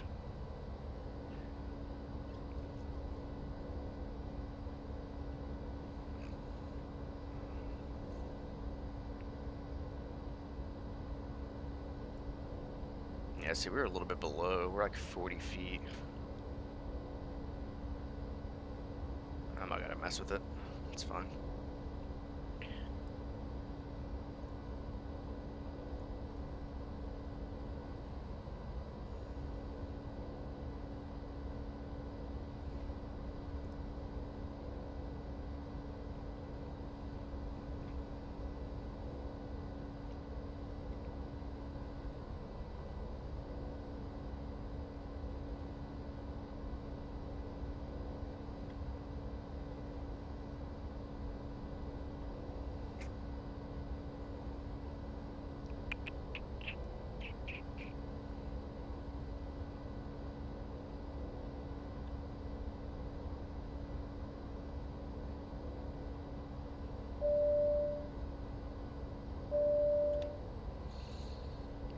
Needy passengers, man. Yeah, I'm still getting shit on with these frames.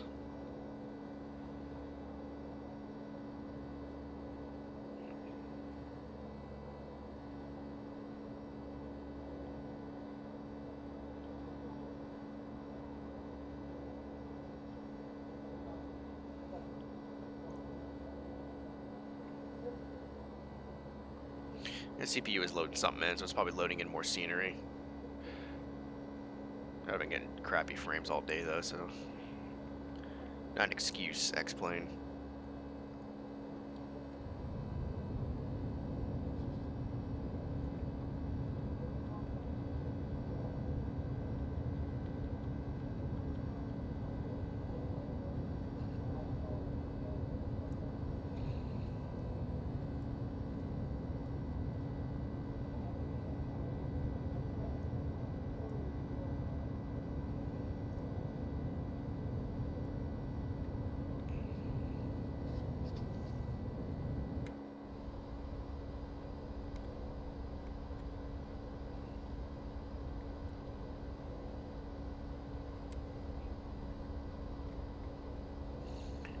Take a walk through the cabin, because why not?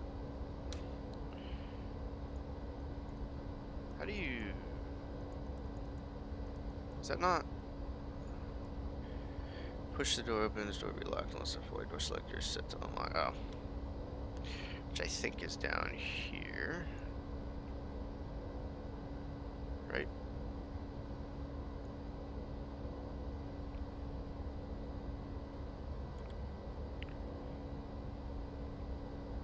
How do you open the door?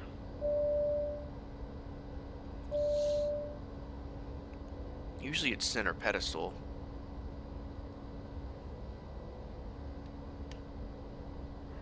Those are circuit breakers. Not gonna be there. Huh. Jesus, man. What if I gotta evacuate and I can't even open the door?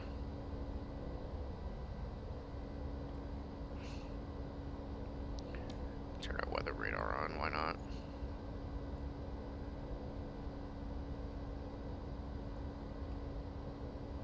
Huh. That's odd. Well, I could just do this.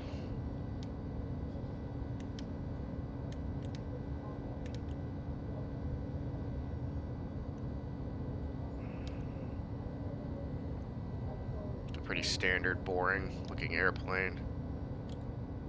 Back of the cabin here.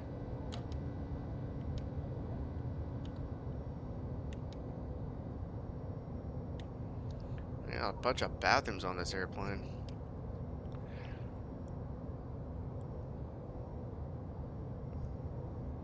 Emergency exit doors.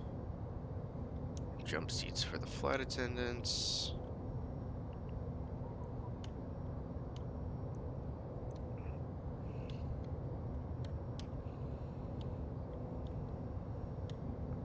This is your premium economy here. Everybody's got TVs on the back of their seats.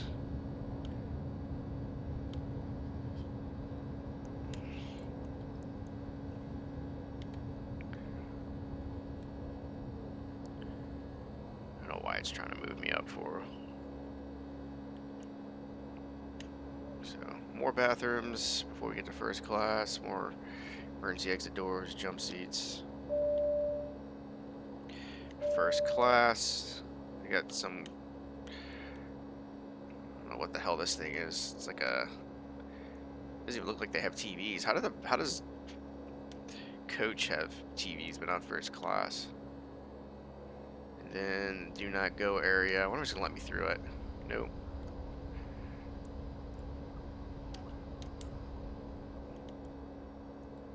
No. There we go. We hacked through it. Alright, so I'm gonna start planning a little bit ahead of time here for the top of descents.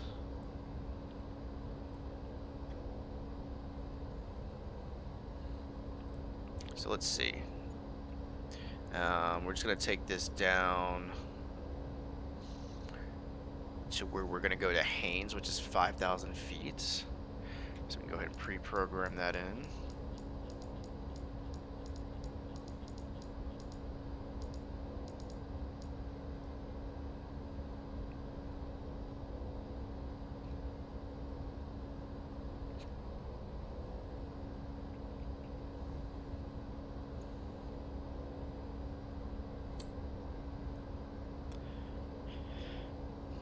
As we are still about 240 miles away from our top of descent. A little bit of ways to go.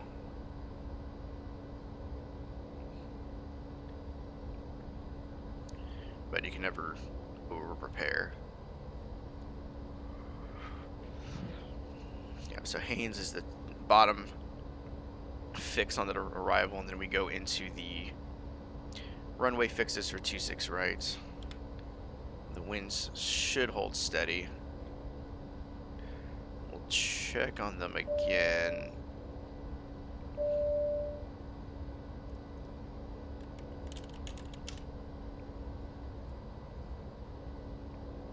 Yeah, 280 at 12. So even if I was lazy and didn't want to switch it, we would have had a 12 knot tailwind and it would have been a nightmare. And if I run into any VATSIM traffic, then would have had conflicts, but you'd be surprised. Some of these people will land on the wrong one way anyway. It doesn't matter to them.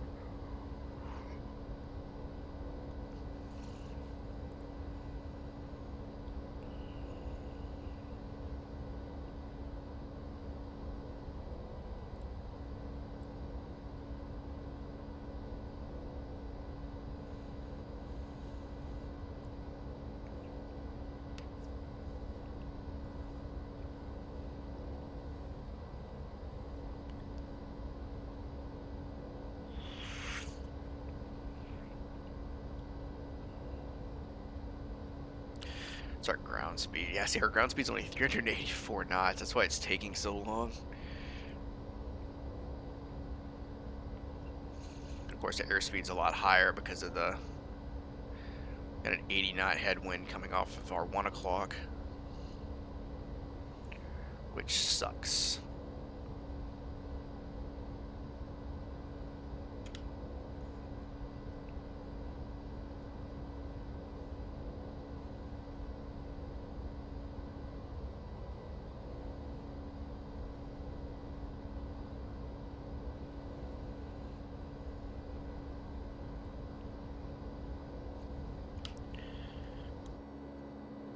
Still not much to look at. Dude, these frames are so bad, man. Should have just flown to the Tolus. I don't know. I usually don't get it this bad in this plane. I know I complain about it a lot, but it's just insane to me. Yeah, we're getting hovering around 30 frames right now. Less. We have less than 30 frames. And everything's still running 50%. I just don't get it, man. It's really hard for me to comprehend.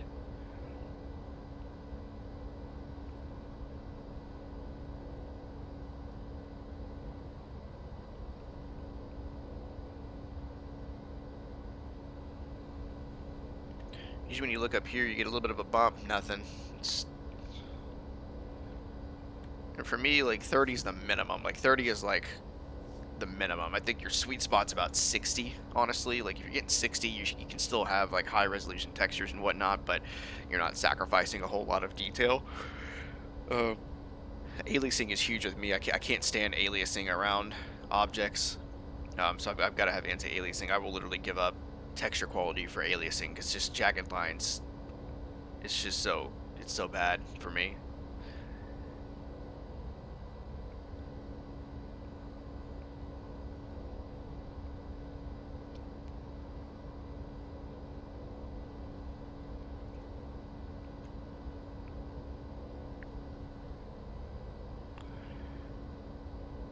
GA's going around.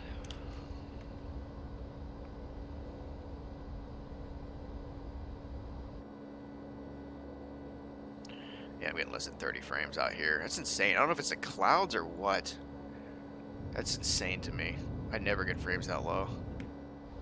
And my GPU is just chilling at 45%.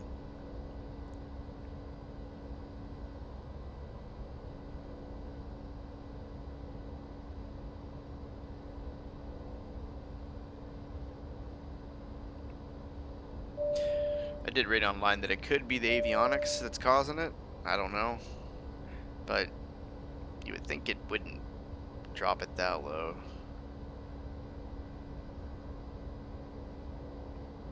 Yeah, like right now it's like 20 frames, dude. That's insane. That looks so bad.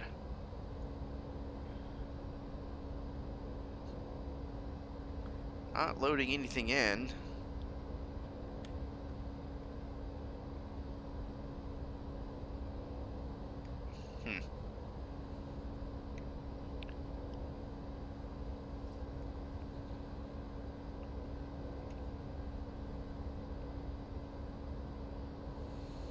Yeah, that's crazy. Especially when you're up in the air like at cruise. Usually that's when you get higher frame rates.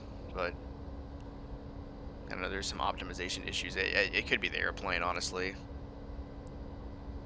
See, when I go outside, about the same.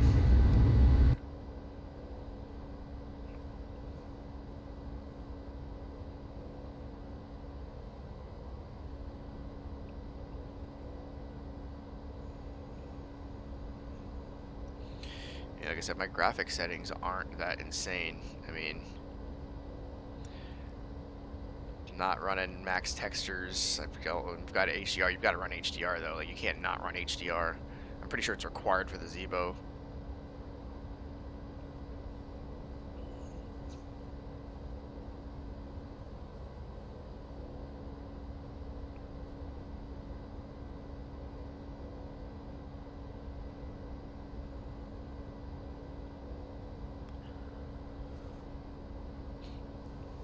Let's get above 30 now.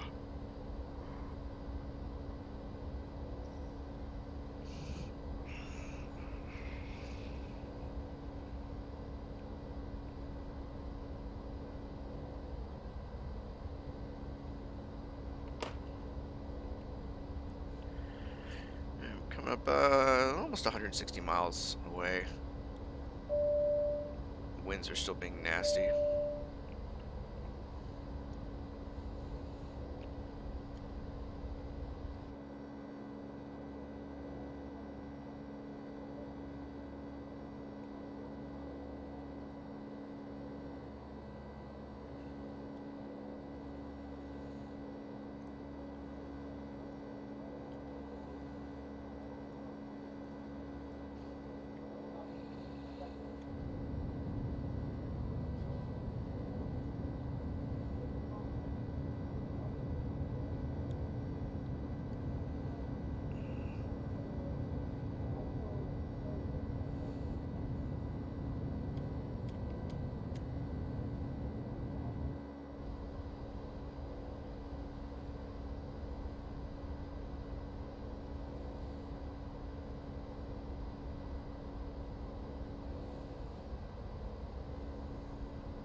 Fuel's still looking good.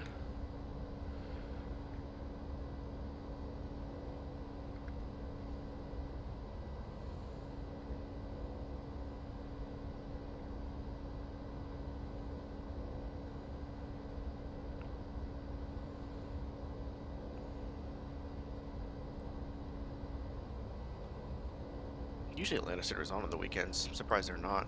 It'd be nice to have some chatter. There's almost nobody in the airspace though. It's like Boston and New York usually stay pretty busy. LA's usually pretty busy as well.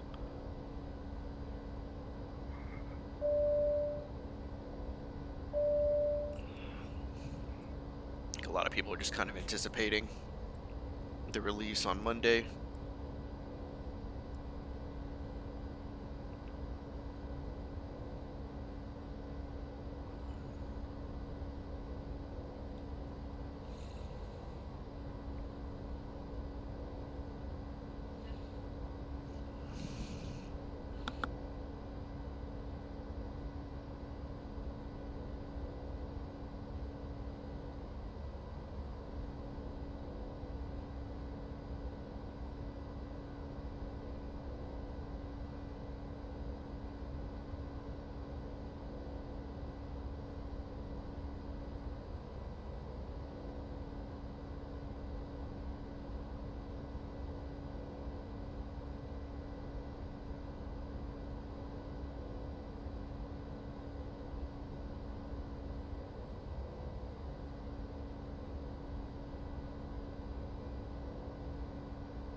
Alright, we are back.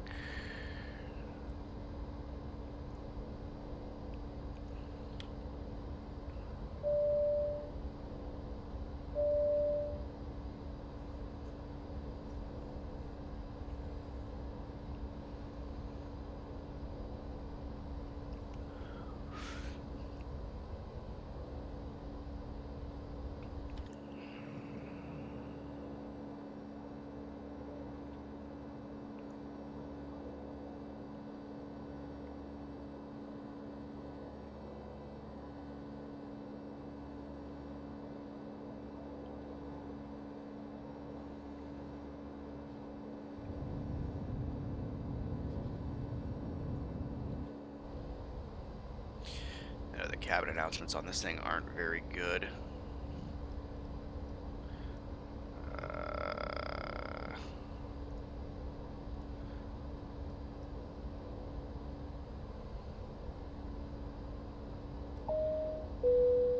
Ladies and gentlemen, as we start our descent, please make sure your seat backs and tray tables are in their full upright position. Make sure your seat belt is securely fastened, and all carry-on luggage is stowed underneath the seat in front of you, or in the overhead bins. Please turn off all electronic devices until we are safely parked at the gate. We hope that you found our flight enjoyable. We would like to remind you that cushions and blankets are to be left in your seats. Thank you.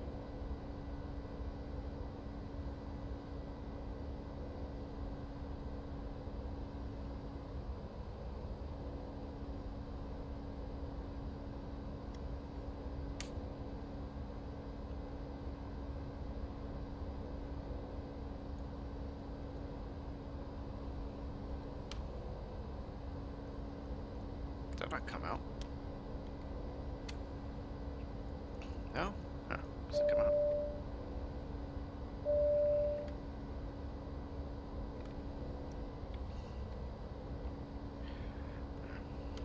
Wow. We gotta be loading something, man. Those frames are terrible.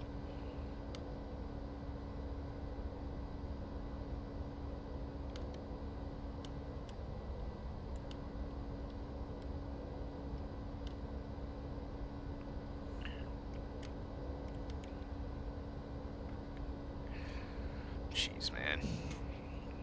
It's almost unplayable. Like, it better not be like that when we land, because that's the worst when you're trying to, because with FPS that low, you get major input lag, and it causes issues.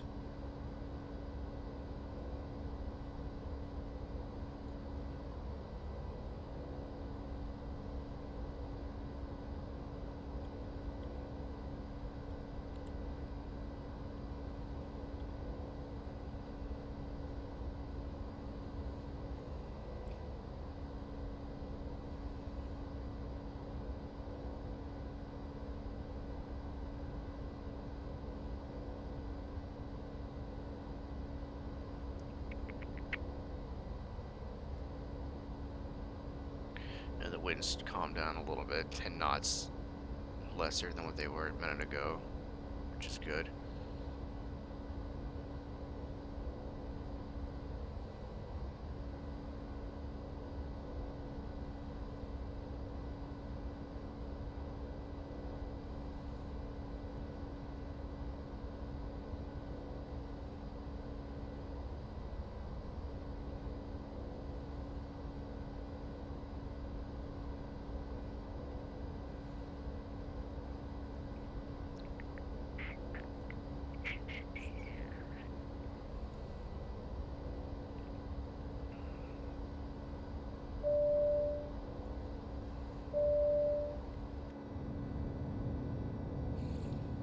God, man, I don't know if there's something on the forums about the frame rates on this thing, man, but I think it's gotta be the plane.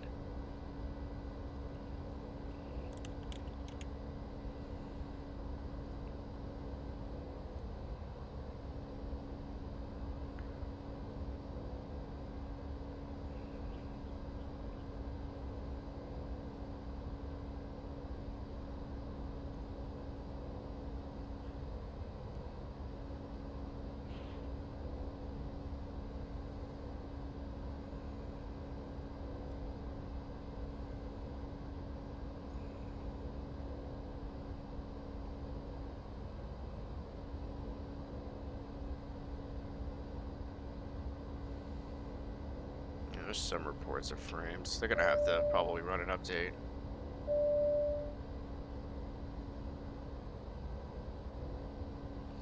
Yeah, there's a thread about it on here.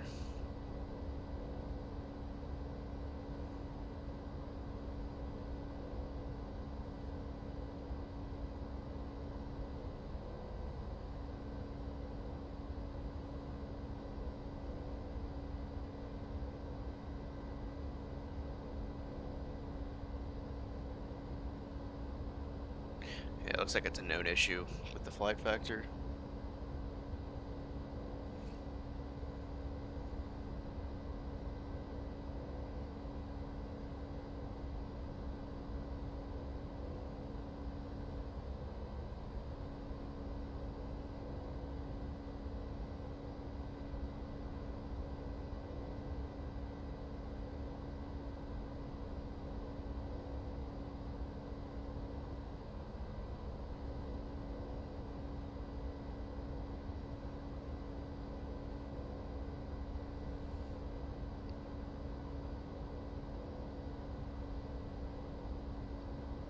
About 120 miles out from our top of descent now.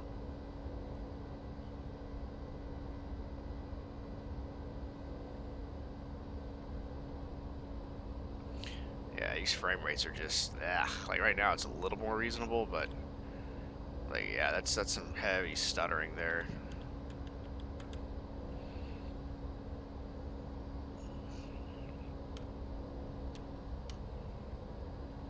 It's running okay right there, but it's not as bad as it was a second ago. It fluctuates.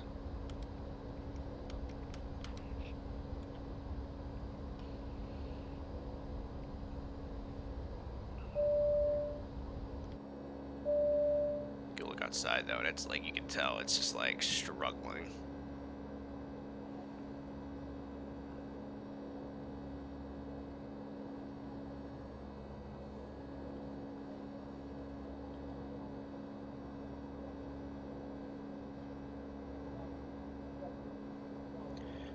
I'll be right back.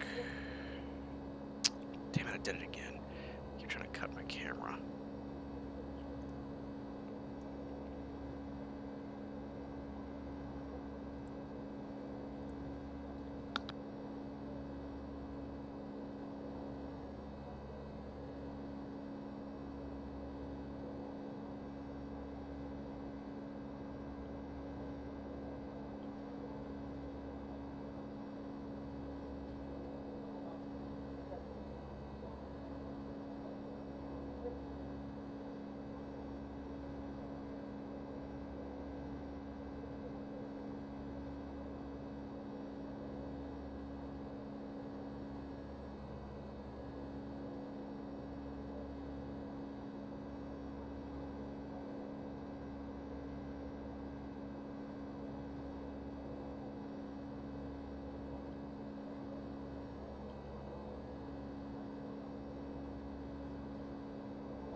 Alright, we are back.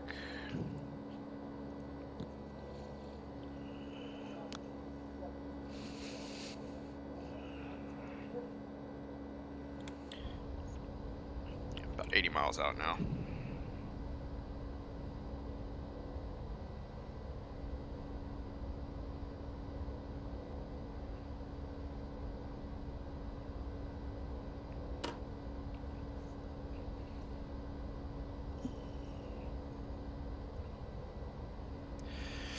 Hopefully the landing goes better than the takeoff.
Stupid thing.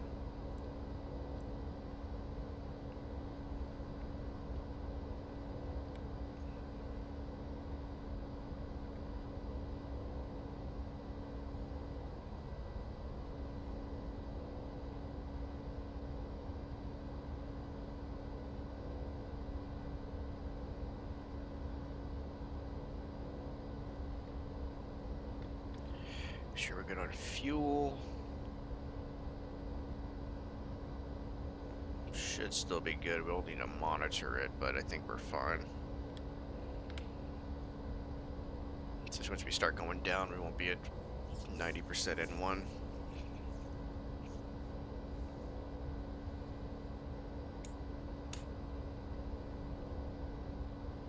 And also a cool thing about the new VATSIM is that 122.8, which is the advisory channel, will be voice as well as text. So that should be pretty cool. Be able to do voice call outs over Unicom. Have a little bit more realism. which is never a bad thing.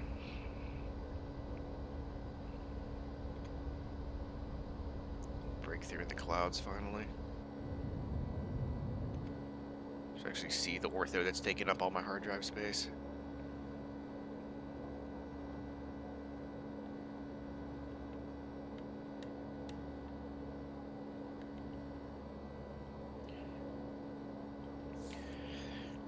And I'm really familiar with Atlanta too. I fly in and out of Atlanta all the time because it's just such a central hub. You can get to Florida, you can get all up down the East Coast from there. You can pretty much go anywhere in the central U.S. It's a quick hop to Dallas from there, which is another huge hub. You know, Miami's an American Airlines hub. Charlotte's an American Airlines hub. I mean, Delta's got their hub in Atlanta. Atlanta's a good airport, and luckily we have a good airport by Nimbus for Xplane. It's one of my favorite airports in the game, honestly.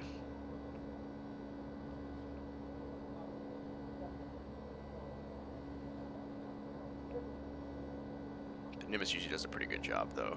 They've got their Chicago scenery as well, which is really nice. I don't think it's quite as optimized as Atlanta, but I haven't flown in or out of it in a while. There even may be an update that I don't know about. I gotta do a flight to Chicago at some point.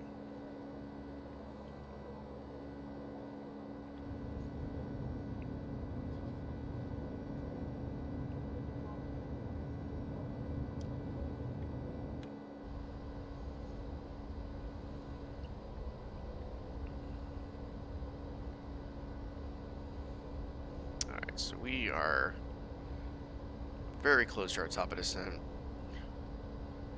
About 50, 60 miles out. So we already got everything pre-programmed in. The plane should descend on its own. We shouldn't have to tell it to do anything, and it should just follow the VNAV path. We will monitor it, of course, because these planes tend to misbehave.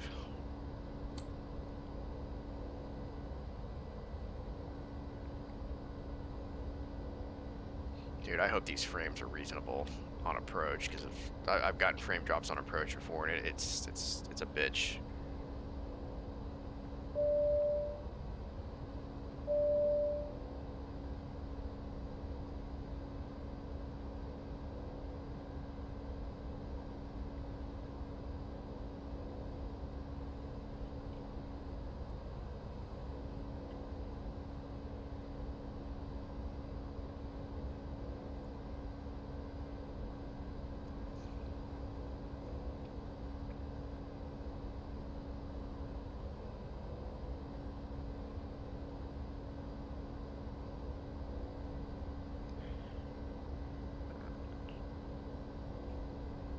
Just about getting there.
Charts pulled back up here.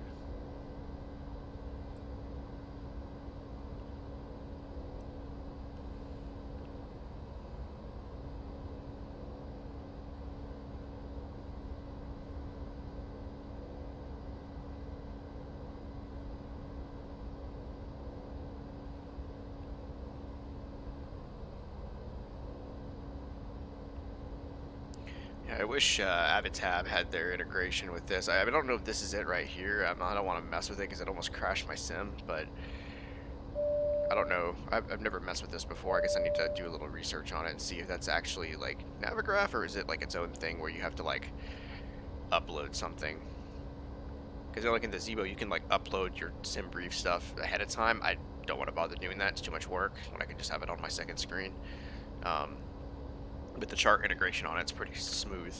So I'm hoping it'd be nice if they would just do Avitab out here. Like they did with the shit, man. Like they did with the Tolus.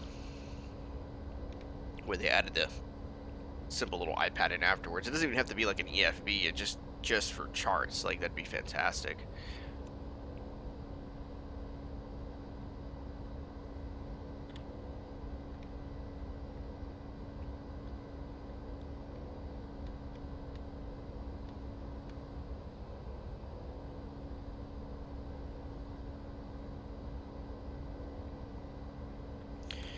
Their seatbelts back on.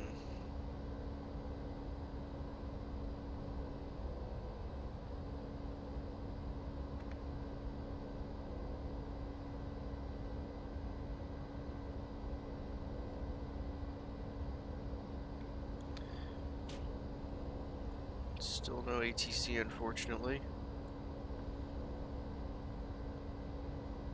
It's crazy that when you go look at Europe, dude, like the entirety of almost all of Europe, like at least the whole like eastern side of Europe, or sorry, western side is covered. It's like what, 7 or 9 or 10 o'clock at night there?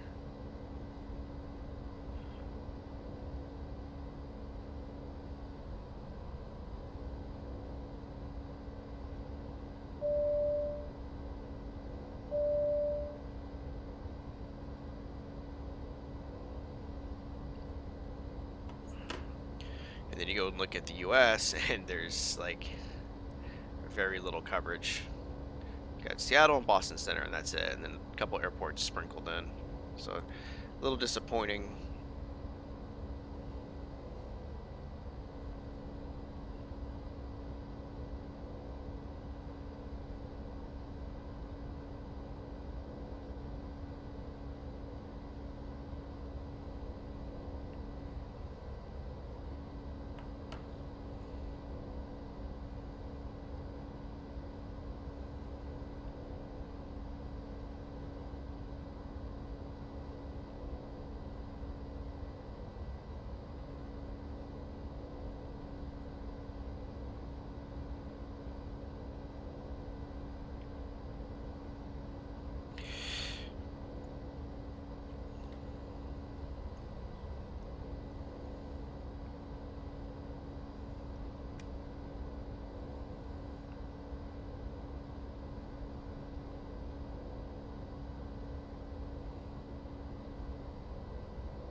So it looks like they're using the right runways there for now.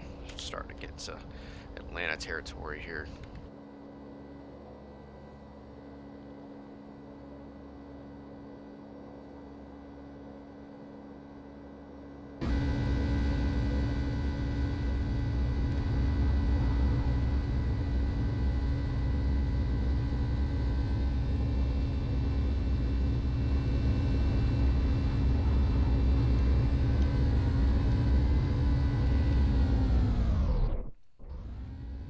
It sounds all stupid. See the jet trails there.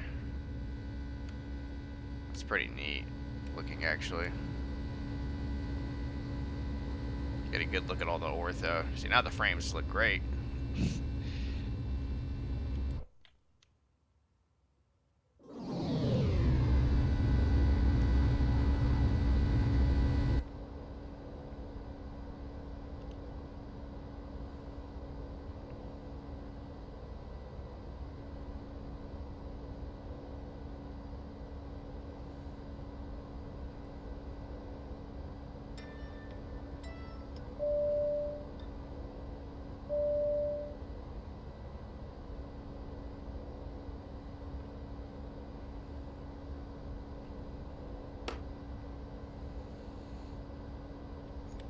Alright, seatbelt signs are on.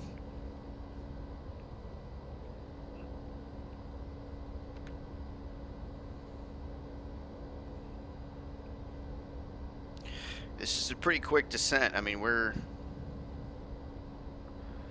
only about 120 miles away from the airport. We're just going straight in. We're not doing a downwind or anything like that. So that's the glory of having this runway change, is that we were able just to go straight in almost. So it is nice. Hell, that chair looks weird, right? The way the chair's moving. What the hell? Is the chair? Oh, that's weird. Huh.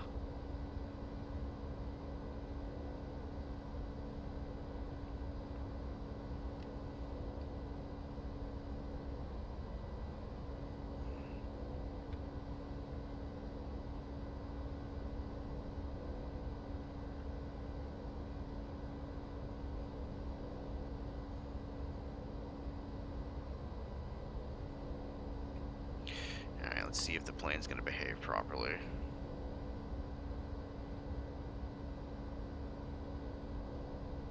Yep, so there's a little diamond right there, so we just want to make sure that's in the middle. Means we're right on our glide path. So now we should throttle back and start our way down. We are a little 1750 feet a minute, which is good. We'll just monitor our airspeed.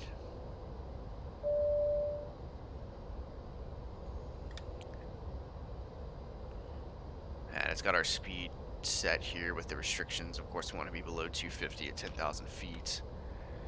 Go ahead and set our auto brakes for now. We're going to do auto brakes 2. We do not have a wet runway or anything like that, so 2 should be good to go there.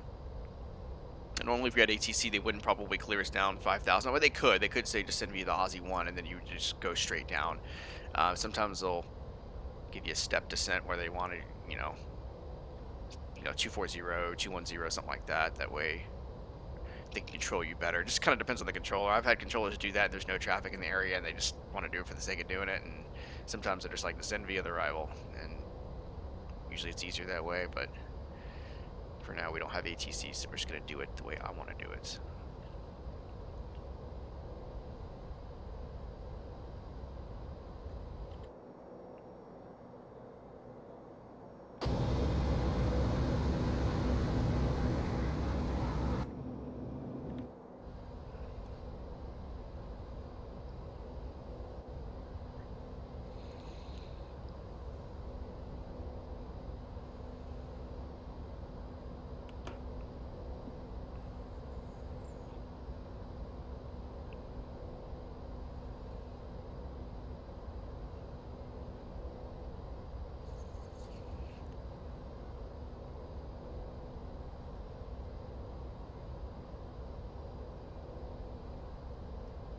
Just want to make sure we don't get to the red here.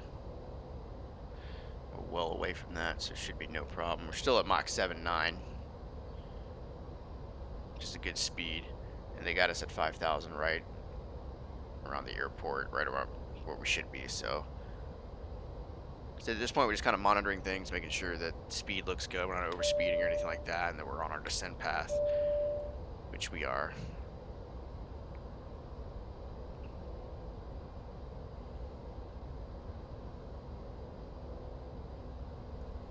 I hate the cabin announcements. Ladies and gentlemen, we would like to remind you that use of all electronic devices during descent and landing is prohibited, as it may interfere with the navigational equipment. Thank you. It's a weird random announcement. Like, oh, don't have your cell phone out. Everybody uses their cell phones now. Like, I'm pretty sure it doesn't affect anything.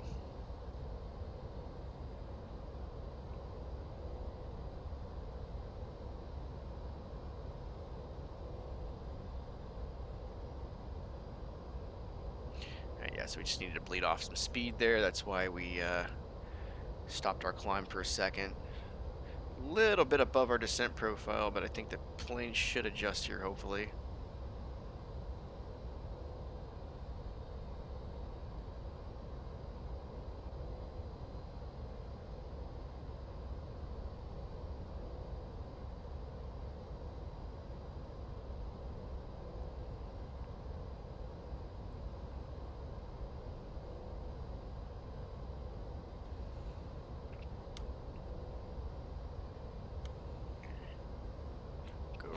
don't need lights on or anything like that. Anti-ice is going to be as required. If we're going through clouds and our outside air temperature is below freezing, then we'd have to take a look at it. Right now we're negative 16 degrees Celsius, but there's no clouds that we're in, so we don't have to worry about anti-ice.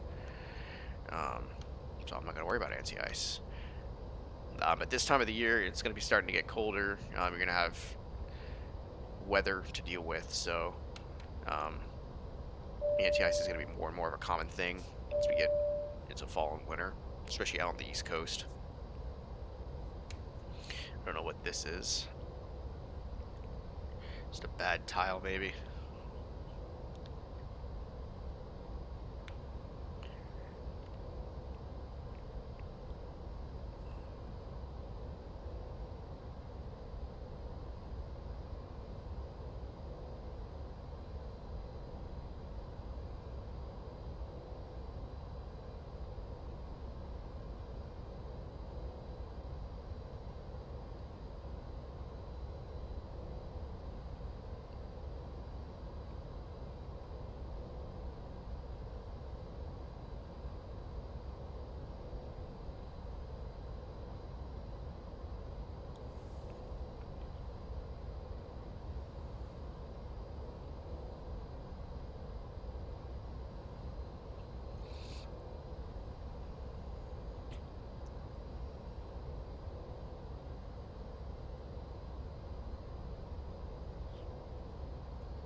Still no ATC. Speed looks good though. 26,000 feet or so. Let's go ahead and pull weather back up for Atlanta just to double check. Altimeter 3003. Winds are now variable at 7 miles an hour. I am staying on this approach. I'm not changing runways. So yeah. Okay, let's see here. 003. I'm gonna just pre-program that in for now.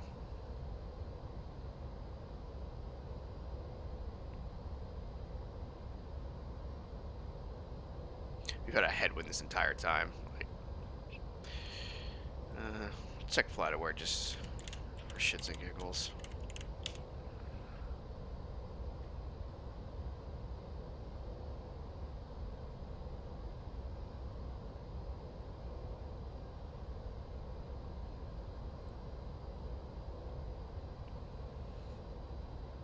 Looks like they're still landing west. Yeah, landing and departing west, so we're not going to change.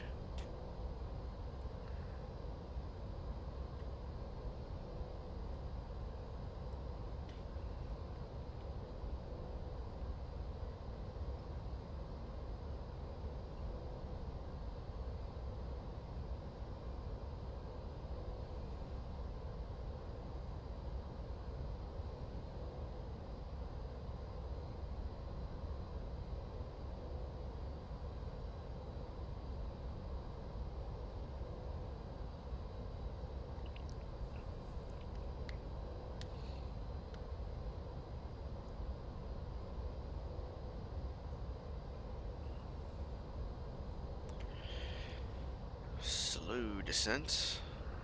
It's 1,500 feet a minute. But it is a straight-in approach, so I'm not worried.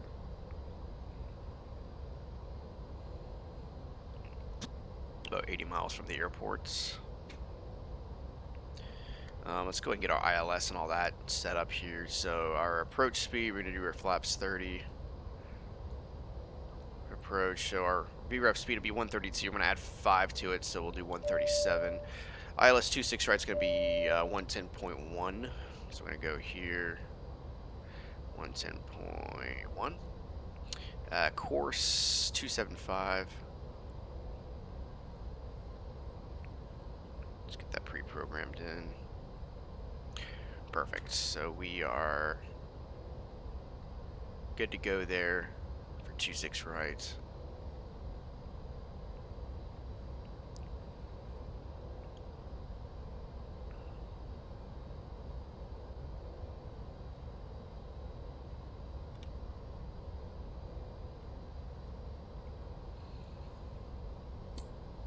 I got to get used to the avionics updates here because he's in a similar spot before, but like I'm not used to having the barrow switch down there. I'm used to having to do it up here.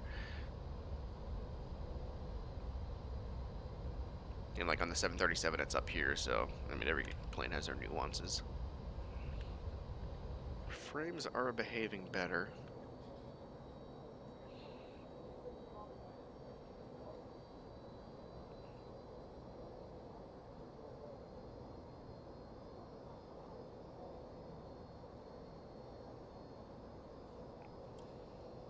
Slightly, at least.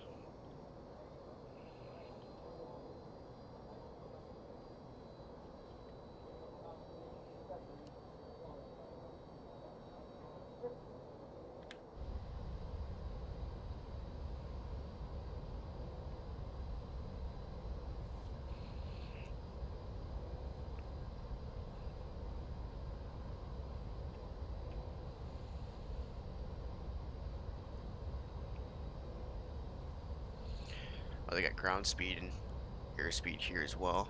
Interesting. So they got it here and they got it here. I'm not used to it being on here. It's a minimum decision height there. 200 feet is usually pretty standard unless you're doing like a Cat 3 or something like that. But with normal conditions, typically 200 feet is going to be the decision height on final approach.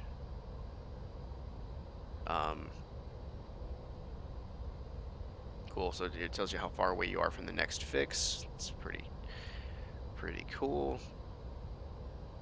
So this is pretty solid. This is a lot more intuitive than the old version. Because usually you gotta go to your FMC and go, okay, this is how far away I am from here. It's 28 miles from Aussie. Instead, you just go here and look right there. So nice little improvement. They gotta get the frames fixed though. It's like when you're at cruise, like right now, like I'm probably getting like 40 or 50 frames, right? I don't have it up right now, but like when you're at cruise, man, like it was pretty bad. So I'm hoping once we get, because usually the closer you get to more complex scenery, the worse your FPS is. But for whatever reason, at cruise I was struggling. All right, we need to go standard altimeter since we're at 18,000 feet. Sorry, we need to pull off a standard, so we're at 3003 on our barrow.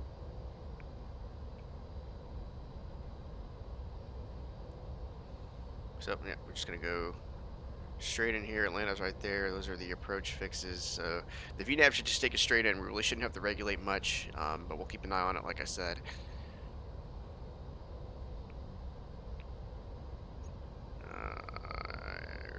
Outside temperature, we are above freezing, so don't need to worry about going through the clouds.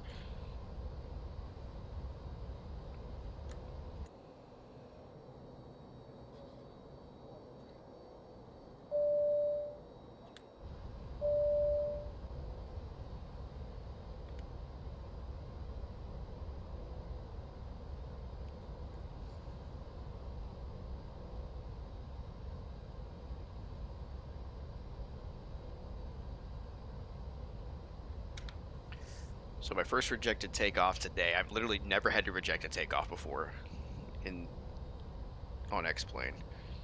Not like that. I've done it as a test before, but not like on stream or even off stream. I've done a couple of go-arounds. I would feel go-arounds are going to be a lot more common than rejected takeoffs. But like I said, my theory is that the D rate was just too extreme. But like again, like I set it to 50. It shouldn't have an issue with that. But I don't know. It's just in real life, you usually, especially with the 757, you don't want to go like full toga. Like you would want a D rate, not only just for noise abatement, but just for just fuel conservation purposes.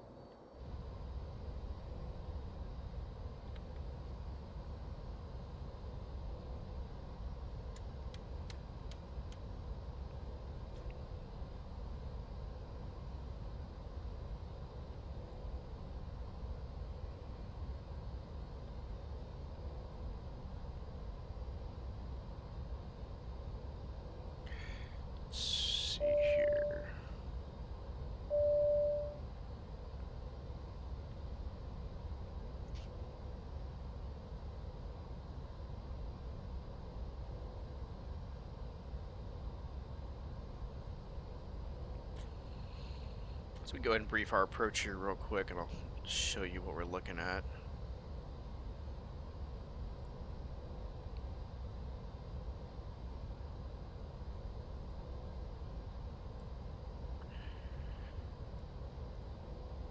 So here we are coming in right here. We're gonna hit Aussie here pretty soon.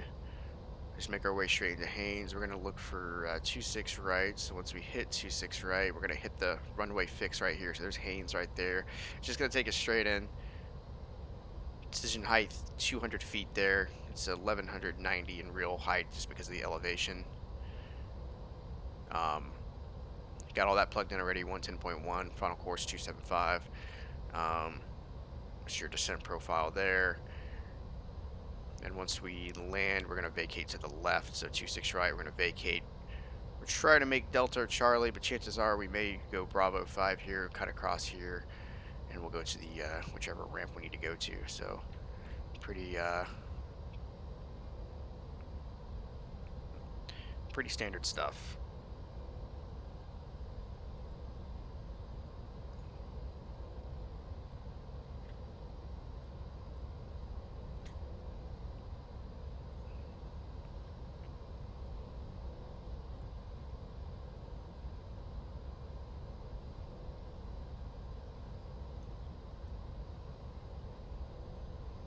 So coming up on 11,000 feet. Just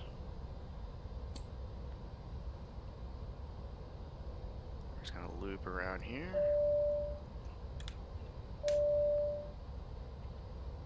You said we'll see a speed reduction here relatively soon. Once we hit Harry, we're gonna drop to 240 knots, so that's here in about 10 miles.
Alright, so it's 10,000 feet. Cut our lights on. I'm gonna go ahead and cut these lights on as well. Whoops. Logo light, wing light. Really? Click spot on this is all mess. Look at this. I'm clicking right here and it's clicking that one. Jeez.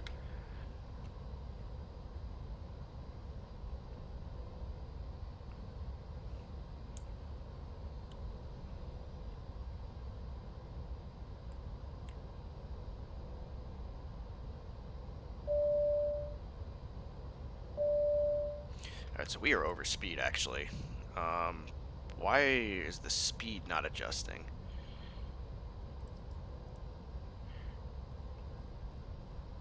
We need to be at 240 knots.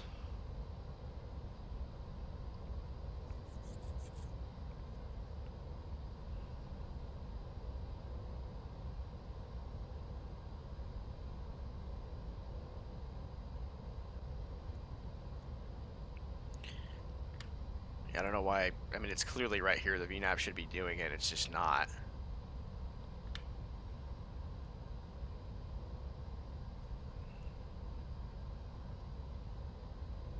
All right, we're at 240 knots now. I'll just manually deal with the speed for now. I don't trust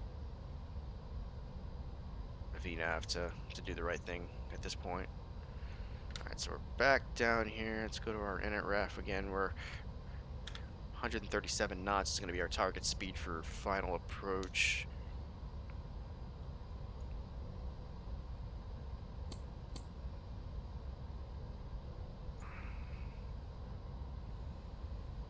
Come on.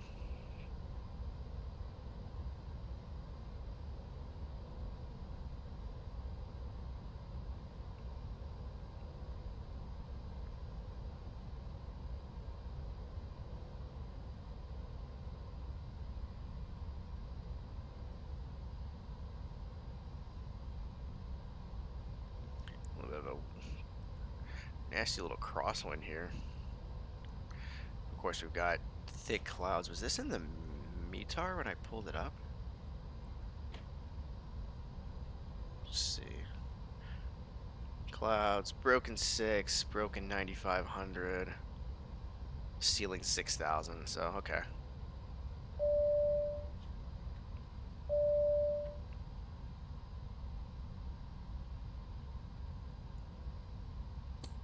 Let's keep that there for now. Know when this turn's coming. See, why are we so under... Oh, I didn't click that. I'm glad I noticed that. We were losing a ton of speed.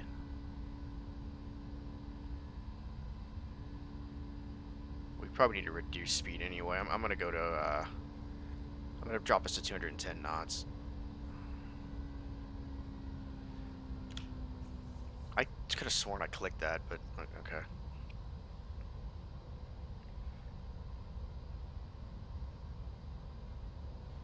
Big deal. Make that right turn here.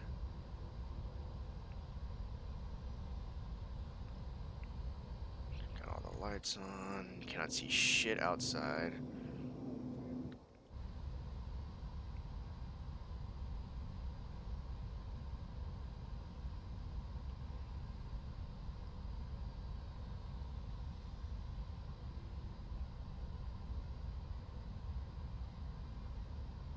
They said the ceiling, they said, is at 6,000. Okay, so we broke through there.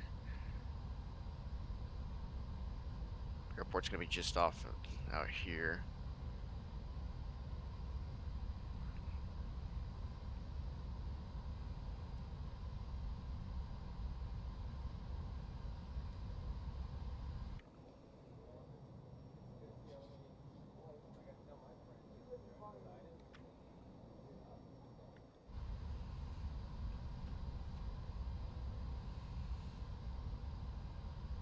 A little over our target speed, but that's okay.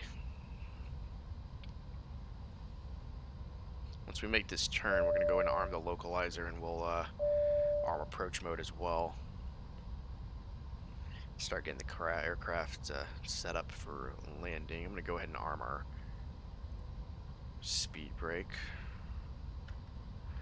Yep, so that's armed. There's no indicator on here. You just gotta make sure it's on it. I wish there was an indicator on here. Alright, so there's the turn there.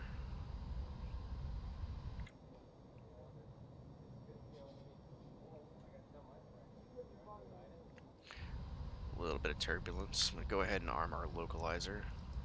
Alright, we picked it up right away. Now we're gonna arm our approach mode. We'll capture the glide slope once we're closer in. We're still descending about 900 feet a minute now. Looks like we're fully on that localizer now, though. So I'm going to go ahead and start giving us some flaps. I'm going to go straight to flaps 5.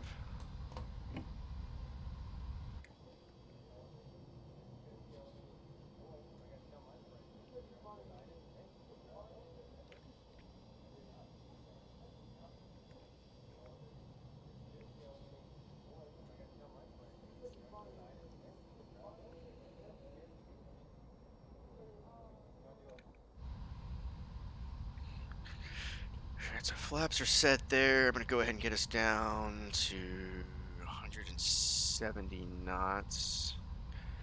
Got a direct headwind of 18 knots.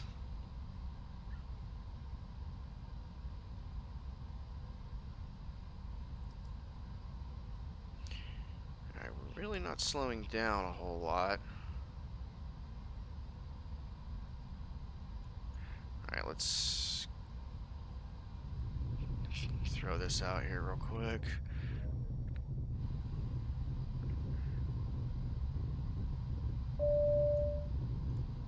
Okay, this should be fine.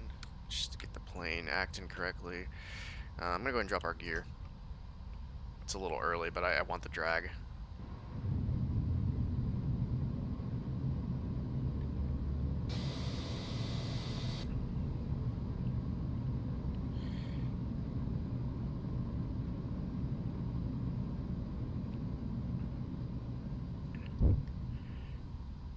Alright, gear down 3 greens indicated. Let's go flaps 15.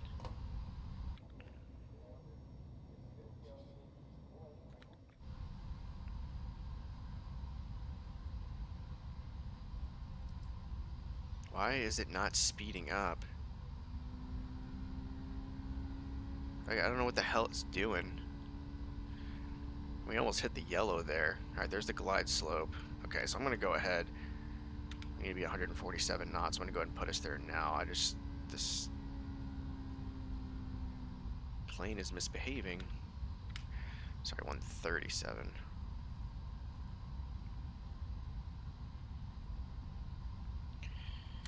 Give us another notch of flaps. Flaps 20.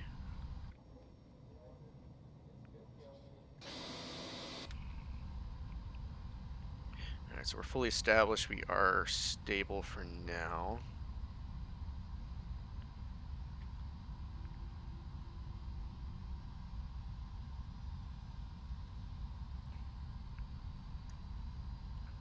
Alright, we're going to go flaps full.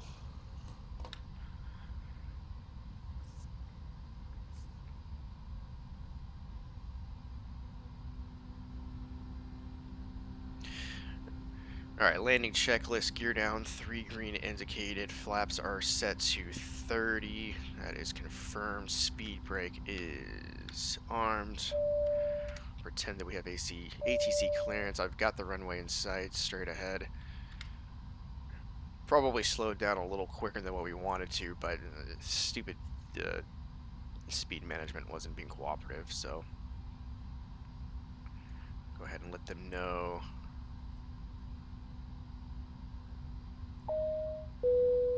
Ladies and gentlemen, in a few minutes our aircraft will land at the destination airport. For your safety, we ask you to remain seated until the aircraft comes to a complete stop and the fasten seatbelt sign is turned off.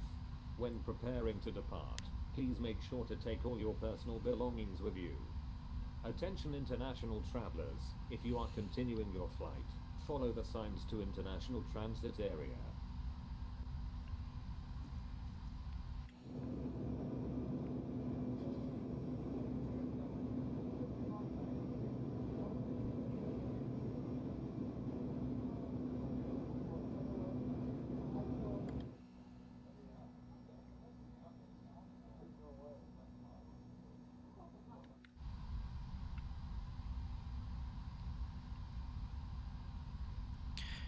Alright, fully stable approach. Everything looks good. Like I said, we're going to exit to the left.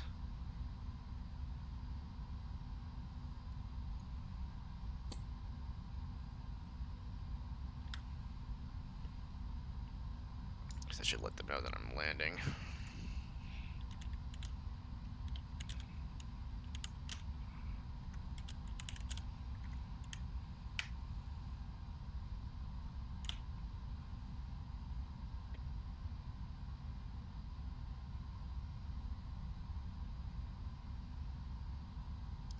So let the autopilot do its thing here for the time being. I'll take control here in just a moment.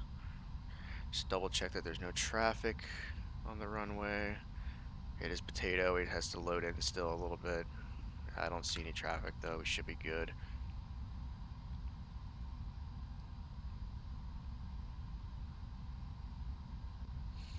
And we got almost a direct headwind at 10 knots, so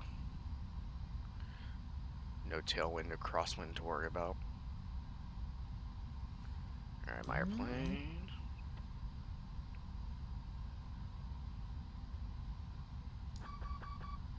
My throttles.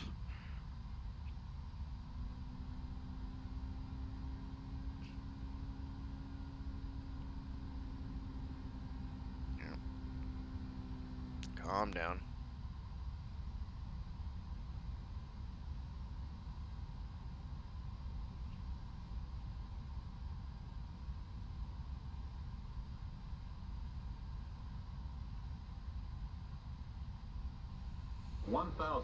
That speed checked. We're just gonna pretend our miss approach altitude is 5,000 feet. I didn't get that programmed in. I gotta get back over here. A little high.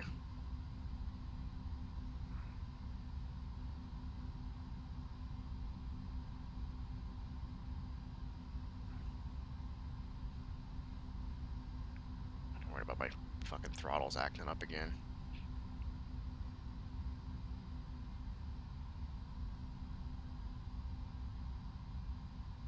100. Terrain. There's no terrain. We are high for sure. I got one red though.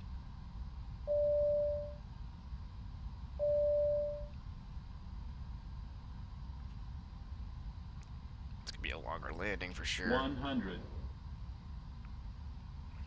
50. 40. 30. 20. 10. Come on, get down. Reverse is out.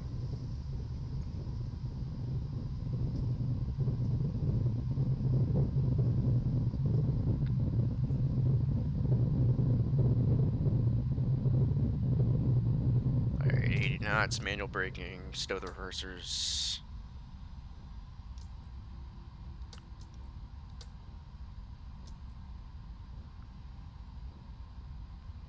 Bring the flaps in.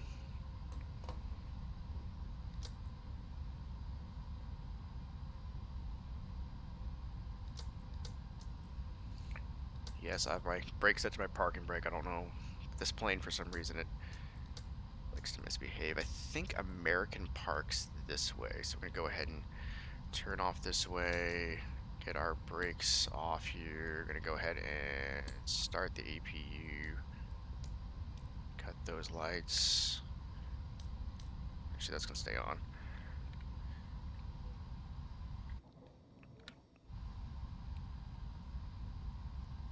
Bring in the spoilers.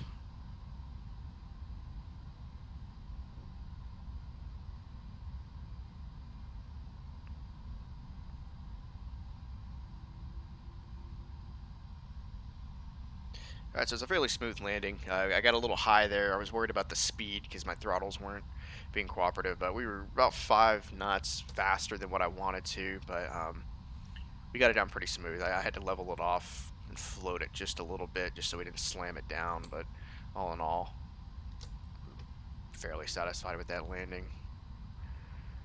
Let's see, we are cleared to the left.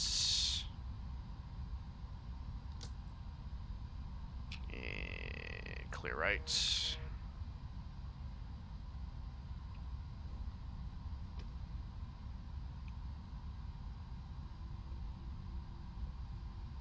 I'm trying to figure out where American parks.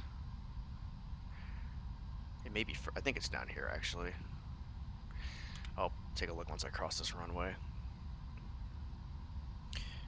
And cut the flight directors.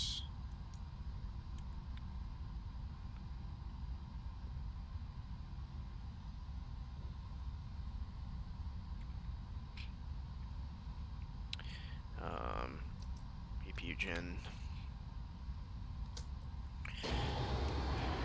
Let's see.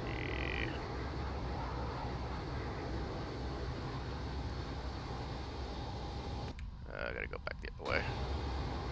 It's fine, I'll just circle around. I'm gonna go ahead and just assume we're clear that way. We are.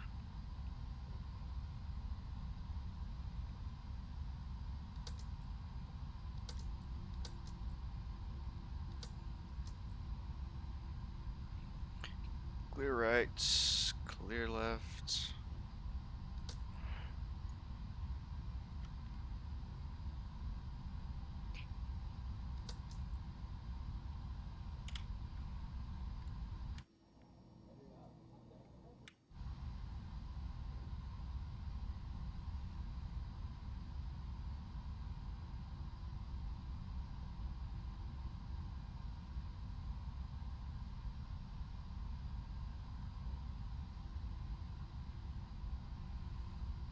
God, these throttles are so, like, the calibration is so off, dude. Like, I have so much asymmetrical thrust, it's not even funny.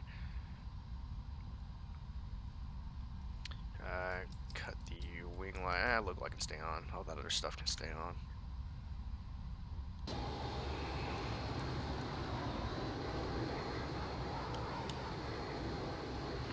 We'll go down one more. Park with our American Airlines brethren.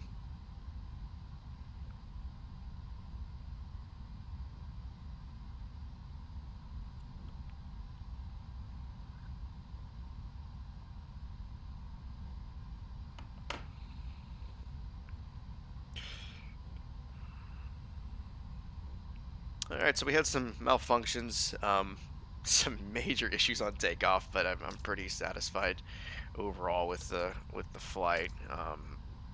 This bird's definitely finicky. She's definitely cantankerous for sure. It's a Boeing for for Christ's sake. So I may have to park on the other side. I don't know if there's any open gates over here. Is that one right there? Am I gonna fit there? I don't think I'm gonna fit there. Is there something further down? I'm just gonna cut across here. Fuck it.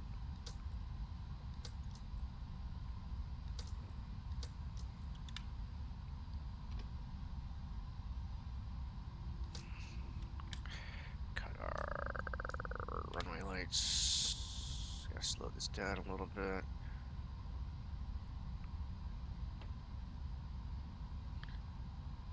Just love this airport. It's so well done. It's optimized.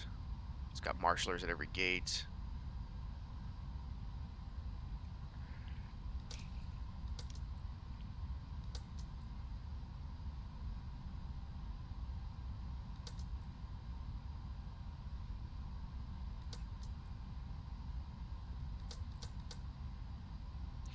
Alrighty.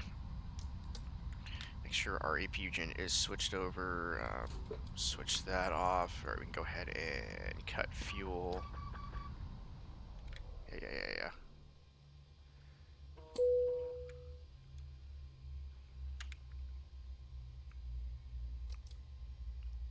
Oh, PAX. That's why it's yelling at me. Okay.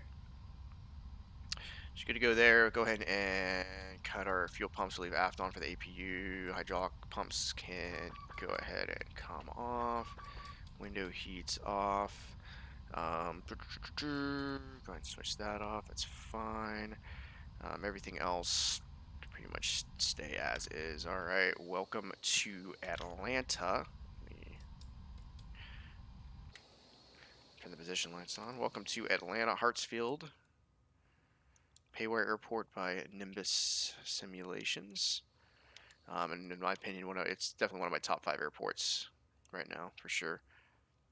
Very well optimized. It's got a lot of great scenery. There's a 747 that's like on display around here. I'm trying to find it. The old Delta. Oh man, get this out of here. I'm hitting the wrong button. Keep hitting the wrong button. Where is that? Is it on the other side of the airport?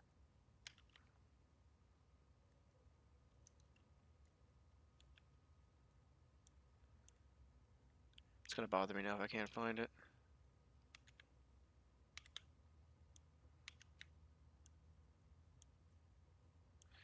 What the hell, man?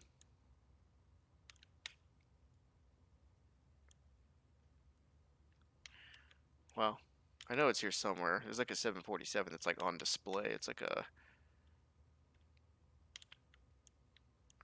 Alright, whatever. Oh, is that it? No. Not gonna worry about it. Alright, so let's take a look at that landing. Let's go ahead and get off Squawk Box. Possibly for the last time ever. And back this thing up.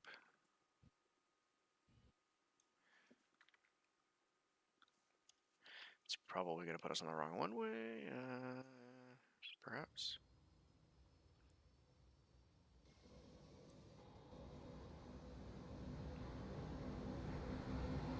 Yeah, it's me just trying to get the damn thing steadied.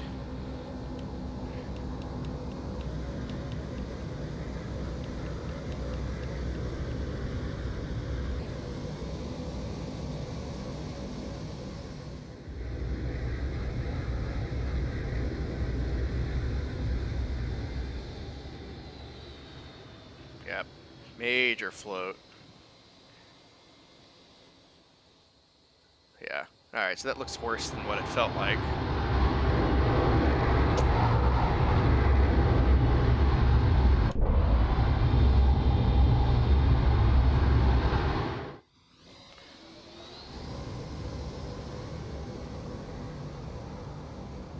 It's 260 foot a minute landing. That's not bad.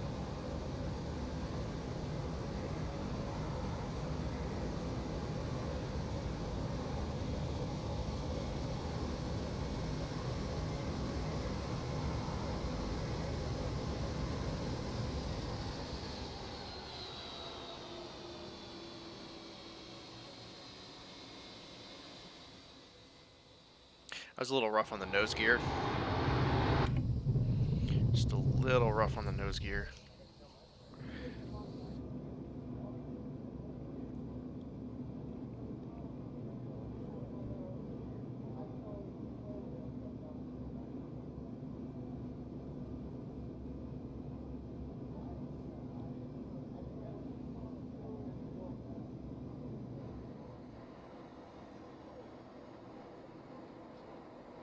Oh, there's a 747 right there. It's over there.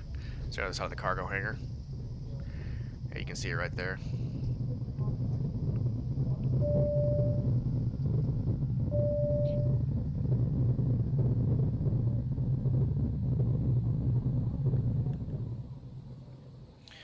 All right. Well, that's going to do it for this flight. Appreciate everybody coming by and watching. All the YouTube viewers, appreciate you as well.